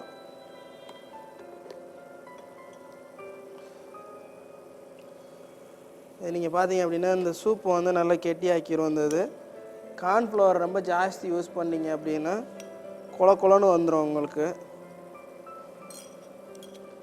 நல்லா பால் மாதிரி கரைச்சிட்டு கொஞ்சம் நீங்கள் ஊற்றுனீங்க அப்படின்னா சூப் வந்து நல்லா கெட்டியாக வந்துடும். ரொம்ப ஜாஸ்தி ஊற்றுனீங்கன்னா கஞ்சி மாதிரி வந்துடும். இதுதான் வந்து அந்த ஹாட் அண்ட் சவர் சூப் வந்து குடிக்கிறதுக்கு உண்டான பக்குவம். இது இப்போ ரெடி ஆயிடுச்சு. இப்போ இதில் வந்து நம்ம என்ன பண்ணுறோம், பெப்பர் ஆட் பண்ணிக்கிறோம். ஒயிட் பெப்பர் ஆட் பண்ணுறோம். பிளாக் பெப்பர் வேணும்னா பிளாக் பெப்பரும் சேர்த்துக்கலாம். நம்ம வந்து ஒயிட் பெப்பர் ஆட் பண்ணுறோம். ரெடி ஆயிடுச்சு, அவ்வளோதான். இதே கார்னிஷ் வந்து நீங்கள் ஸ்ப்ரிங் ஆனியன்ஸ் இருந்துச்சுன்னா ஸ்ப்ரிங் ஆனியன்ஸ் வெட்டி போட்டுக்கலாம். அப்படி இல்லை அப்படின்னா ஏற்கனவே நம்ம வந்து சலரி லீவ்ஸ் எல்லாம் வெட்டி வச்சுருக்கோம், அதை நம்ம போட்டுக்கலாம். இந்த சலரி வந்து ரொம்ப நல்ல ஐட்டங்க, ரொம்ப ஒரு சத்தான உணவு. இதில் வந்து குறிப்பாக அந்த செலரி, பாலக்கு இந்த மாதிரி ஐட்டம்லாம் நீங்கள் ரெகுலராக எடுத்துக்கிட்டீங்க அப்படின்னா உங்களுக்கான உடம்புல வந்து நிறைய மாற்றங்கள் வரும். அதை நீங்கள் சாப்பிட்டு பார்த்தீங்கனாலே தெரிஞ்சுக்கலாம். கண்டினியூவாக ஒரு 1 வீக் எடுத்திங்கனாலே உங்களுக்கு தெரியும். இப்போ ரெடி ஆயிடுச்சு. இந்த ஹாட் அண்ட் சவர் சூப்பை வந்து நம்ம வந்து இந்த பவுலில் ஊற்றிடுவோம். அவ்வளோதாங்க, ரொம்ப ஈஸியான வேலைங்க. தண்ணி கொதிக்கிறது தான் டைமு. அந்த தண்ணி கொதிச்சிருச்சு அப்படின்னா நமக்கு சூப் வந்து ரெடி ஆயிடுச்சுன்னு அர்த்தம். இதே மாதிரி இதில் வந்து நம்ம வந்து சிக்கன் போட்டு பண்ணோம்னா அது சிக்கன் சூப்பு, நம்ம வெஜிடபிள் போட்டு பண்ணதுனால இது வெஜிடபிள் சூப்பு. இந்த சிக்கன் போட்டு பண்ணும்போது இன்னும் 2 ஐட்டம்ஸ் நம்ம கூட ஆட் பண்ணுவோம். அது எப்படின்றது இன்னொரு எபிசோடில் சொல்லித்தரேன். இன்றைக்கி நிகழ்ச்சியில் வந்து நம்ம 2 ஐட்டம்ஸ் பார்த்தோம். ஒன்று வந்து ரவா கிச்சடி, இன்னொன்று வந்து ஹாட் அண்ட் சவர் வெஜிடபிள் சூப்பு. இந்த 2 ஐட்டமும் வந்து எல்லாருக்கும் ரொம்ப பிடிச்சமான உணவு தான். இதே போல் இன்னும் 2 புதிய உணவோடு நாளைக்கு வந்து நான் உங்களை சந்திக்கிறேன். அது வரைக்கும் நன்றி, வணக்கம். ஓகே கீர்த்தி, யூஸ்வலாக வந்து ஒரு பர்சனாலிட்டி பற்றி பேசும்போது எப்பவுமே நமக்கு என்ன தோணும்னா, ஏதாவது ஒரு பக்கம் வந்து ஒரு சின்ன மைனஸ் இருக்காதா, ஏதாவது ஒரு பக்கம் வந்து ஏதாவது ஒரு சின்ன ஒரு சேஞ்ச் இருக்கும் அவங்ககிட்ட, இல்லை வந்து நாளடைவில் வந்து பெரிய ஆள் ஆனதுக்கப்புறம் பிஹேவியர் மாறிடும். ஆனால் ஏராமன் பார்த்தீங்கன்னு வச்சுக்கோங்களேன், அவருடைய சிம்பிளிசிட்டி எப்பவுமே அவரை உச்சத்தில் வச்சிருக்கு. சிம்பிளிசிட்டின்னா சாதாரணம் கிடையாது, எக்ஸ்ட்ரீம் சிம்பிளிசிட்டின்னு சொல்லலாம். பேசும்போது பணியும் சரி, அவர் போட்டிருக்கிற அட்டையர்லேருந்தும் சரி, அவர் வந்து மற்றவங்ககிட்ட பிஹேவ் பண்ணுறதும் சரி, மியூசிக்கில் இருக்கிற ப்ரொஃபஷனலிசமும் சரி, இது எல்லாமே முன்னாடி நீங்கள் ஃப்ளாஷ்பேக் போய் பார்த்தீங்கன்னு வச்சுக்கோங்களேன், அவர்கிட்ட கிரியேட் ஆன ஒரு டிராஸ்டிக்கான ஒரு ஐடியா என்ன தெரியுமா? ஆரம்ப காலகட்டத்தில் அதாவது இந்தியன் சினிமாவில் இருந்த மியூசிக்ஸ்லாம் வந்து சிம்பிளாக ரொம்ப நார்மலாக ஒரே ஜானரில் போயிட்டு இருக்கும்போது அவர் மட்டும் என்ன யோசிச்சாரா, எல்லா ஆட்களுமே வந்து ஒரு டைமில் இங்கிலீஷ் பாட்டு கேட்குறது உண்டு இல்லையா? நீங்களும் கேட்டிருப்பீங்க, நானும் கேட்டிருப்பேன். சைல்டுஹுட்ல இருந்து எல்லாருமே அட்ராக்ட் பண்ணக்கூடிய பாடல்கள் சில இருக்கும். அவர் என்ன யோசிச்சாருன்னா, மைக்கேல் ஜாக்சன் பாடல்களோ அதுக்கு முன்னாடி வந்து வெஸ்டர்ன் பாடல்களோ எடுத்துக்கோங்க, அவர் கேட்டு வியந்த பாடல்களை அவர் என்ன யோசிச்சாருன்னா, நம்மளாலையும் எப்படி ஒரு ப்ரொடக்ஷன் பண்ண முடியும், நம்மளாலையும் மியூசிக்கில் ஜானரே இல்லாமல், அதாவது பகுதியே இல்லாமல் எல்லா மியூசிக்கும் ஒன்று தான், நல்ல மியூசிக் அப்படின்றது தான் ஒரு பர்டிகுலராக வந்து மக்களுக்கு தேர வேண்டிய ஒரு விஷயம். அதாவது மக்கள் அதை மட்டும் தான் கேட்டு ரொம்ப என்ஜாய் பண்ணணும் அப்படின்னு நினச்சி அவர் வந்து கிரியேட் பண்ண மியூசிக் இன்னைக்கு உலகம் ஃபுல்லாக பேசுது. அதுக்கு வந்து ஒரு பெரிய எடுத்துக்காட்டு யாரமான்னு சொல்லலாம். அன்னைக்கு அவர் நினைச்ச அந்த கண்டென்ட் இன்னைக்கு பார்த்தீங்களா அவர் எவ்வளோ சக்ஸஸ்ஃபுல்லாக மாற்றிருக்கு. எஸ், கரெக்டான விஷயத்த சொல்லியிருக்கீங்க. பொதுவாக ஒரு மனுஷனோட விஷன் ரொம்பவே கிளியராக இருந்துச்சுன்னா அதை கண்டிப்பாக அச்சீவ் பண்ணலான்றதுக்கு ஒரு பெரிய உதாரணம் ஏஆர் தான் சொல்கிறேன். அது மட்டும் இல்லாமல் மியூசிக் யூனிவர்சல் திங், அது வந்துட்டு வெஸ்டர்ன் ஜானர் இது அப்படின்னு சொல்லி பிரித்து பார்க்காம நம்ம மியூசிக் எப்பயுமே ஒரே மாதிரி தான் இருக்கும். அதில் இருக்க வேர்டிங்ஸ் தான் பாஷைகளாக மாறிட்டு இருக்குன்றது ரொம்பவே தெளிவாக சொல்லியிருக்காரு. இது வரைக்கும் நம்ம பேசிட்டு இருந்த ஒவ்வொரு செக்மெண்ட்லையும் பார்த்தீங்கன்னா அவரை பற்றி நம்ம கேட்டு தெரிஞ்சுக்கிட்ட விஷயங்களா இருந்துச்சு. இப்போ நீங்கள் சொன்ன விஷயம் அவர் வாயாலே கேட்டுக்கிட்ட விஷயமா இருக்கு. ஸோ ரொம்பவே இன்ட்ரெஸ்டிங்காக இருக்கு. இது தொடர்ந்து இன்னொரு இன்ட்ரெஸ்டிங்கான செக்மெண்ட் பார்க்க போகிறோம். இந்த செக்மெண்ட்ல இன்னொரு இன்ட்ரெஸ்டிங்கான ஃபேக்ட் என்னன்னு பார்த்தீங்கன்னா, பொதுவாக குழந்தைங்களை இப்படி பராமரிக்கணும் அப்படி பராமரிக்கணும்னு சொல்லுவாங்க. பட் மியூசிக் குழந்தைங்களை வளர்க்கறதுலையும் குழந்தைங்களை பராமரிக்கிறதுலையும் ஒரு பெரிய பங்கு வகிக்குதுன்றத பற்றி தான் பேச போறாங்களா. ஸோ நம்ம பேசிட்டு இருக்க கண்டென்ட்டுக்கும் இப்போ வரப்போற செக்மெண்ட்டுக்கும் ஒரு பெரிய ஒற்றுமை இருக்குன்னு நினைக்கிறேன். டெஃபினட்டாக எல்லா மனிதர்களுக்குள்ளேயும் ஒரு சின்ன ஏஆர் ரஹ்மான் ஒழிச்சிட்டு இருக்காரு. அதுதான் மியூசிக் அப்படின்றத நம்ம ஈஸியாக சொல்லலாம். ஸோ அதை பற்றி வாங்க தெரிஞ்சுக்கலாம். பார்த்து கண்டிப்பாக தெரிஞ்சுக்கலாம். இது சுகமான சுமைகள்.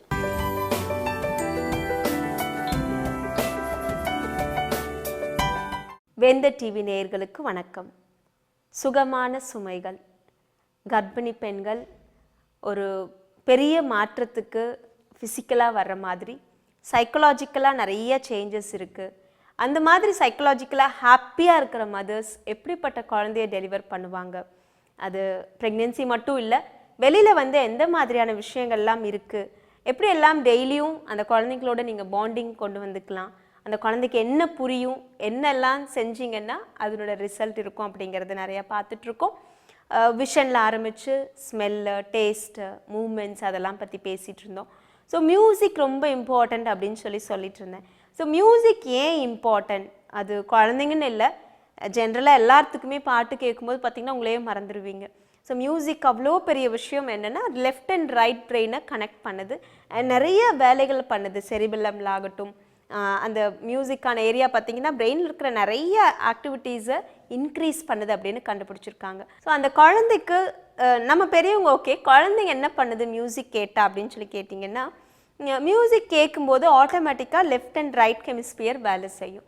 ஒரு விஷயத்தை லெஃப்ட் பிரெயின் மட்டும் யூஸ் பண்ணுறவங்க எப்படி ஆக்ட் பண்ணுவாங்க, ரைட் பிரெயினை மட்டும் யூஸ் பண்ணுறவங்க எந்த மாதிரி ரியாக்ட் பண்ணுவாங்க அப்படிங்கிறத விட லெஃப்ட் அண்ட் ரைட் ரெண்டையுமே யூஸ் பண்ணுறவங்க எந்த மாதிரி இருப்பாங்க அப்படின்னு சொல்லிட்டு டிஃப்ரென்ஷியேட் பண்ணி காட்டுவாங்க. ஸோ அந்த குழந்தை ஆரம்பத்துலேருந்தே லெஃப்ட் அண்ட் ரைட் ரெண்டையுமே யூஸ் பண்ண ஆரம்பித்தாங்க அப்படின்னு சொல்லி சொன்னால் கண்டிப்பாக நாளைக்கு நிறைய சுச்சுவேஷனில் அவங்க வித்தியாசமாக பிஹேவ் பண்ணுவாங்க. இப்போது நான் ப்ரெக்னென்சிலேயே நிறையா மியூசிக் கேளுங்க அப்படின்னு சொல்லிட்டு அட்வைஸ் பண்ணியிருக்கோம். எஸ்பெஷலி ஸ்ட்ரிங் இன்ஸ்ட்ருமெண்ட்ஸ், நிறைய வீணை மாதிரி, கிட்டார் மாதிரி, அதெல்லாம் வந்து ஈஸியாக இன்ட்ரூட் ஆகும் வயிறுக்குள்ள குழந்தைக்கு கேட்க முடியும் அப்படின்னு சொல்லியிருக்கோம். ஸோ இது இல்லாமல் நீங்கள் ப்ரெக்னென்சியில் கேட்குற மியூசிக்கெல்லாம் அந்த குழந்தை உள்ள கண்டிப்பாக அந்த குழந்தையோட காதுக்கு போய் அது ரொம்ப பரிச்சயமாக இருந்திருப்பாங்க. லெஃப்ட் பிரெயினை மட்டும் யூஸ் பண்ணுறவங்க வேறு மாதிரி ரியாக்ட் பண்ணுவாங்க. ஒரு சுச்சுவேஷன் இருக்குது அப்படின்னா, ஃபார் எக்ஸாம்பிள் நீங்கள் அன்எக்ஸ்பெக்ட் பண்ணாத ஒரு சுச்சுவேஷன் வச்சுக்கலாம். ரோட்டில் ட்ராவல் பண்ணி போயிட்டுருக்குறீங்க, ஒரு வண்டியில் ட்ராவல் பண்ணுறீங்க, அந்த நேரத்தில் ஒரு பின்னாடி ஒரு வெஹிக்கிள் வருது, அதை கான்சென்ட்ரேட் பண்ணணும் அப்படிங்கிறச்ச லெஃப்ட் பிரெயினை மட்டும் யூஸ் பண்ணுறவங்க ஒரு சைடு மட்டும் பார்த்துருப்பாங்க, இன்னொரு சைடு பார்க்காம இருப்பாங்க. வெரி பேசிக் சிம்பிளான ஒரு விஷயந்தான். ரெண்டு பிரெயினையும் யூஸ் பண்ணுறவங்க பார்த்திங்கன்னா ஆன் த ஸ்பாட்டில் பின்னாடி ரியர் மிரரில் பின்னாடி சைடில் ஆப்போசிட் எல்லாத்தையும் பார்க்குற கெப்பாசிட்டி இருக்கும். ஸோ இதுதான் ப்ரெசன்ஸ் ஆஃப் மைண்டுன்னு சொல்லுவாங்க சில நேரத்தில். ஸோ லெஃப்ட்டும் ரைட்டும் யூஸ் பண்ணுறவங்க ரொம்ப சாதுரியமாக தன்னையும் சுற்றி இருக்கிற விஷயத்தையும் லிங்க் பண்ண முடியும். ஒன்றை மட்டும் பார்க்குறவங்க சில விஷயத்தில் ஏமாந்துருவாங்கன்னு சொல்லுவாங்க. ஸோ லெஃப்ட்டு வேறு மாதிரி விஷயம், கலர் எல்லாம் வந்து சொல்லித்தர தெரியாது. ரைட் பார்த்திங்கன்னா எப்போவுமே கலர்ஸ் மேலே ஒரு பெரிய ஈர்ப்பு இருக்கும் ரைட் பிரெயினுக்கு. மற்றபடி லெஃப்ட் பிரெயின் பார்த்திங்கன்னா ரொம்ப அதிகமாக மேக்ஸ் எல்லாம் கால்குலேட் பண்ண தெரியும்.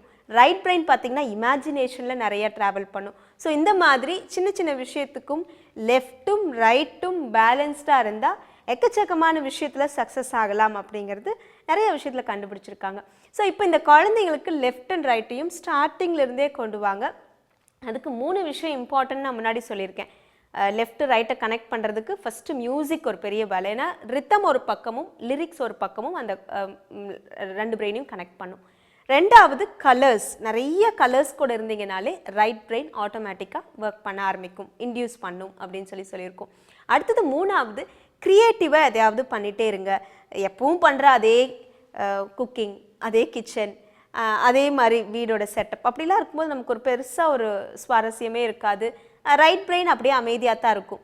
எதையாவது நீங்கள் க்ரியேட்டிவாக பண்ணும்போது, உங்களோட இமேஜினேஷனை யூஸ் பண்ணி பண்ணும்போது ரைட் பிரெயின் நிறையா வேலை செய்யுது அப்படிங்கிறது சொல்லுவோம். ஸோ க்ரியேட்டிவாக தினம் ஏதாவது ஒரு விஷயத்த பண்ணிகிட்டே இருங்க அப்படிங்கிறது.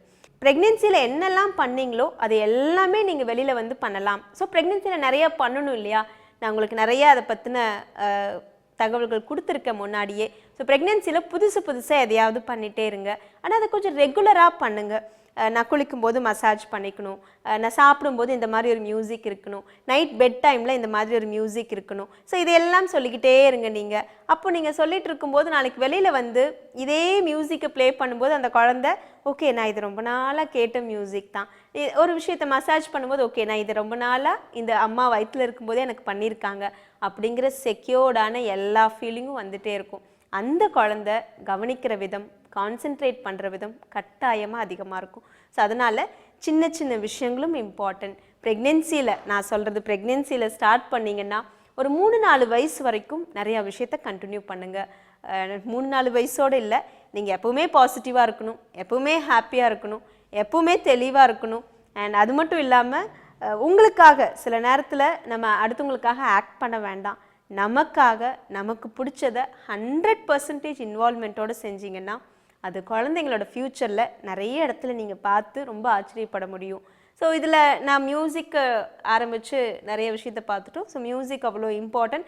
மியூசிக் கற்றுக்காதவங்க கூட சின்னதாக ஏதாவது மியூசிக் ப்ரெக்னென்சியில் கற்றுக்கோங்கன்னு நான் அடிக்கடி சொல்லுவேன். ஸோ ப்ரெக்னென்சியில் மியூசிக் கற்றுக்கிறது அவ்வளோ இம்பார்ட்டன்ட். ஏன் அப்படின்னு சொன்னால் நான் சொன்ன மாதிரி லெஃப்ட் அண்ட் ரைட் கனெக்ட் ஆச்சுனாலே நீங்கள் வேறு மாதிரி ஃபீல் பண்ணுவீங்க, பிஹேவ் பண்ண ஆரம்பிப்பீங்க. மியூசிக்கில் லெஃப்ட் அண்ட் ரைட் லிங்க் ஆகுது. ஸோ இது ஒரு பெரிய உங்களுக்கு ஒரு கிஃப்ட். ஓகே, ஸோ அதை ப்ரெக்னென்சியில் ஸ்டார்ட் பண்ணுங்கள். அப்பார்ட் ஃப்ரம் தட் மியூசிக் இல்லாமல் ப்ரெக்னென்சியில் இந்த மாதிரி புதுசாக என்ன பண்ணலாம் அப்படிங்கிறவங்களுக்கு நாங்கள் இப்போது ஒரு புதுசாக ஒரு கிளாஸ் ஒன்று பண்ணிகிட்ருக்கோம். டெய்லியும் ஏதாவது ஒரு டாப்பிக்கில் லேர்ன் பண்ணிகிட்ருங்க, அதை குழந்தைக்கு சொல்லிக் கொடுங்க அப்படின்னு சொல்லி. ஸோ நீங்கள் இதெல்லாம் ப்ரெக்னென்சிக்கு முன்னாடியே எங்ககிட்ட வந்தீங்கன்னா இதில் என்னென்ன மாதிரியெல்லாம் இந்த கிளாஸஸில் பண்ணலாம் அப்படிங்கிற அட்வைஸ் கிடச்சிச்சின்னா, நீங்கள் ப்ரெக்னென்சியில் இருக்கிற ஒரு ஆல்மோஸ்ட் 280 டேஸ் 280 நாளும் ஒவ்வொரு டாபிக் நினச்சி பாருங்களேன், ஆல்மோஸ்ட் உலகத்தில் இருக்கிற நிறைய டாபிக் நீங்கள் கவர் பண்ண முடியும். ஸோ இதெல்லாம் அந்த குழந்தைக்கு ஊமில் இருக்கும்போதே நிறையா சொல்லி கொடுத்துட்டீங்க அப்படின்னு சொன்னால் வெளியில் வந்துட்டு அந்த குழந்தை எல்லாத்துலேயும் வெல்வர்ஸ்டாக இருப்பாங்க. எதை பற்றி பேசினாலும் அந்த குழந்தைக்கு அதை பற்றின பேசிக்கான நாலேஜ் உள்ளே வர ஆரம்பிச்சிடும். ஸோ இதெல்லாம் என்ன பண்ணலாம், ஊமில் இருக்கும்போது என்ன பண்ணலாம் அப்படிங்கிறது இதெல்லாம் முறையான பயிற்சி மூலமாக நாங்கள் சொல்லி கொடுத்துட்ருக்கோம். அது பேசிக் டிப்ஸ் எல்லாம் நம்ம முன்னாடி இந்த செக்மெண்ட்டில் பார்த்துருக்கோம். ஸோ இப்போது இந்த குழந்தை வெளியில் வந்தாச்சு, இந்த மாதிரி இருக்கிற சூழ்நிலையில் ஒரு 4 மாதம் 5 மாதம் ஆகுது, அந்த குழந்தை நல்ல மியூசிக் கேட்டுட்ருக்கு, நிறைய மசாஜ் பண்ணுறீங்க, நிறைய பேசுகிறீங்க, நிறையா ஹக் பண்ணுறீங்க, புது புது இடத்துக்கு கூட்டிகிட்டு போகிறீங்க, நிறைய பொருட்கள் நிறைய மனுஷங்களோட தொடர்பு இருக்குது அந்த குழந்தைக்கு. அப்படிங்கும்போது அந்த குழந்தை எப்படியெல்லாம் ஃப்யூச்சரில் ரியாக்ட் பண்ணுவாங்கன்னு பார்த்தீங்கன்னா, நல்லா சோஷியலைஸ் ஆவாங்க, எல்லாத்துக்கிட்டையும் நல்லா பழகுவாங்க, நல்லா பேச ஆரம்பிப்பாங்க, ஒன்னொன்னையும் சீக்கிரமாக புரிஞ்சுக்குவாங்க. மற்ற குழந்தைங்கள விட, அதாவது சாதாரணமாக இருந்த ஒரு அம்மாக்கும் இந்த மாதிரி எக்ஸ்ட்ராடினரியாக தன்னோட ப்ரெக்னென்சியை அமைச்சுக்கிட்ட ஒரு அம்மாக்கும் பிறக்கிற குழந்தைங்களுக்கு நிறைய வித்தியாசம் இருக்குது. அது இம்மீடியட்டாக நீங்கள் பார்க்கலனா கூட கொஞ்சம் நாளில் ஒரு 4 வயசு 5 வயசு ஆகும்போது அந்த குழந்தையோட நிறைய லெவலில் அவங்க மெச்சூர்டாக இருக்காங்க அப்படிங்கிறது நிறைய ஸ்டடீஸில் பார்த்துட்டே இருக்கோம். இப்போது இதெல்லாம் ஓகே, ஒரு 5 வயசு வரைக்கும் நிறையா வித்தியாசம் இருக்கிறது ஓகே. இதுக்கும் மேலேயும் அந்த குழந்தை லைஃப் டைமுக்கு எப்படி ரொம்ப ஹெல்த்தியாக இருப்பாங்க, ரொம்ப ஹாப்பியாக இருப்பாங்க, அதுக்கு நீங்கள் ப்ரெக்னென்சிலையும் இந்த ஆரம்ப காலத்தில் ஒரு வயசு வரைக்கும் என்ன பண்ணலாம், பேரண்டிங் எப்படி கொண்டு போகலாம் அப்படிங்கிறத பற்றி நிறையா டாப்பிக்கை நம்ம அடுத்த வாரத்தில் பார்க்கலாம். நன்றி. அலெக்ஸ், இன்னைக்கு நாள் ரொம்பவே ரெஃப்ரெஷிங்காக ஸ்டார்ட் ஆயிருக்குன்னு நினைக்கிறேன். பிகாஸ் தொடர்ந்து பார்த்தீங்கன்னா நமக்கு பிடிச்ச ஏஆர்ஆர் பற்றி நிறைய விஷயங்கள் பேசிட்டே இருந்தோம். அவரை பற்றி தெரிஞ்ச விஷயங்களோட தெரியாத நிறைய விஷயங்கள் உங்கள் மூலியமா நான் தெரிஞ்சுக்கிட்டேன். அஃப்கோர்ஸ் நானும் ஒரு சில இன்ட்ரெஸ்டிங்கான விஷயங்கள் ஷேர் பண்ணிக்கிட்டேன்னு நினைக்கிறேன். எஸ், நானும் நிறைய தெரியாத விஷயங்கள் இன்னைக்கு தெரிஞ்சுக்கிட்டேன். அதுவும் இல்லாமல் மெயினாக அல்டிமேட் மோட்டோ இன்னைக்கு நம்ம டே ஃப்ரெஷ்ஷாக ஸ்டார்ட் பண்ணுறதுக்காக இப்படி ஒரு டாபிக் சூஸ் பண்ணதுக்கு உங்களுக்கு தான் நான் தேங்க்ஸ் சொல்லணும். கண்டிப்பாக, பிகாஸ் ஏஆர்ஆர் பற்றி தெரிஞ்சுக்கணுன்ற ஆர்வம் எனக்குள்ள இருந்துச்சு. ப்ளஸ் காலையில் எழுந்துக்கும் போதே அவரோட மியூசிக் வச்சு தான் நம்ம ஸ்டார்ட் பண்ணுறோன்றப்போ அவரை பற்றி பேசாமல் எப்படி இருக்க முடியும்? அதுதான் ஒரு முக்கியமான காரணம் இன்னையோட டாபிக். டெஃபினெட்லி நம்ம ஆடியன்ஸ்க்கும் சரி, அதாவது க்ரோ ஆகக்கூடிய யங்ஸ்டர்ஸுக்கும் சரி, ஏஆர்ஆர் ஒரு பெரிய புக் அப்படின்னு சொல்லலாம். அந்த புக்கை நம்ம படிச்சோம்னு வச்சுக்கோங்களேன், நம்மளுக்கு அவ்வளோ ஒரு பாசிட்டிவிட்டி இருக்கும், அவ்வளோ ஒரு ரெஃப்ரெஷ்மெண்ட் கிடைக்கும். அதுவும் இல்லாமல் மெயினாக நான் சொல்லணும்னு வச்சுக்கோங்களேன், ஏஆர்ஆர் அதாவது தன்னுடைய லைஃப்பை ஸ்டார்ட் பண்ணும்போது நம்மள மாதிரி ஒரு சிம்பிள் பேச்சுலராகவோ ஒரு ட்ரீம்ஸ் பார்க்கக்கூடிய ஒரு இளைஞனாகவோ தான் ஸ்டார்ட் பண்ணியிருப்பாரு. அவருடைய அச்சீவ்மெண்ட்டை இன்னைக்கு நம்ம சொல்லணும்னா மைண்ட், அதாவது ஈவன் வெளிநாட்டிலையும் நிறைய அச்சீவ் பண்ணுறாங்க, நிறைய இடத்துல நிறைய பேர் அச்சீவ் பண்ணுறாங்க. இவர் அச்சீவ் பண்ண லெவலுக்கு சில ஆட்கள் தான் விரல் விட்டு எண்ணக்கூடிய ஆட்கள் மட்டும்தான் இருக்காங்க. ஏன்னா இவர் வாங்க வேண்டிய எல்லா அவார்டும் வாங்கிட்டாரு. இதுக்கு மேலே அவர் வாங்குறதுக்கு என்ன இருக்குன்னு தெரியல. புதுசாக நம்ம தான் ஒரு அவார்டு கிரியேட் பண்ணி அவர் கொடுக்கணும். எஸ், அவருக்காகவே ஒரு ஸ்பெஷல் அவார்ட் கண்டிப்பாக கிடைக்கும்னு நினைக்கிறேன். அது புதுசாக அவருக்காகவே கிரியேட் பண்ணி தருவாங்கன்னு சொல்லிட்டு. பட் இன்னொரு இன்ட்ரெஸ்டிங்கான விஷயம் என்னன்னு பார்த்தீங்கன்னா, பொதுவாக ஒரு செலிபிரிட்டிஸை பற்றி பேசும்போது அவங்க இந்த படத்தில் நடிச்சிருக்காங்க, அவங்க இப்படிப்பட்டவங்க, அவங்களோட இசை இப்படி பேசியிருக்குன்னு சொல்லிட்டு. பட் இன்னைக்கு நம்ம பேசின விஷயங்கள் எல்லாத்தையுமே நீங்கள் ரீகலெக்ட் பண்ணி பாருங்க. அவரோட கேரக்டர்ஸ் பத்தி அதிகமா பேசியிருக்கோம். அவரோட கேரக்டருக்கு ஒரு தனி ஃபேன் ஃபாலோயிங் இருந்துட்டே இருக்கணும்னு நினைக்கிறேன். டெஃபினெட்லி அந்த ஃபேன் ஃபாலோயிங்ல ஐ திங்க் நம்பர் 1 நானா தான் இருப்பேன். இல்ல அதுல நம்பர் 1 நானா தான் இருப்பேன். இந்த ஸ்டாண்ட் நம்ம தொடர்ந்துட்டே இருக்கலாம். டைம் ஆகுது, எல்லாரும் ஆபீஸ்க்கு போறதுக்காக காத்துட்டு இருப்பாங்க. க்ளோசிங் கொடுத்தா நம்ம அம்சலாமா? வாங்க, ஆனர் இஸ் யோர்ஸ், நீங்க ஸ்டார்ட் பண்ணுங்க. ஓகே, இன்னைக்கு ஏஆர்ஆர் பத்தி நிறைய இன்ட்ரெஸ்டிங்கான விஷயங்களை நீங்க தெரிஞ்சிட்டு வந்திருப்பீங்க. இதே போல நாளைக்கும் பல இன்ட்ரெஸ்டிங்கான இன்ஃபர்மேஷன்ஸ், இன்ட்ரெஸ்டிங்கான செக்மெண்ட்ஸோட நானும் அலெக்ஸ் உங்களை சந்திக்கிறோம். Until then, this is Kritika and Alex telling bye from புத்தம் புது காலை. Bye. Thank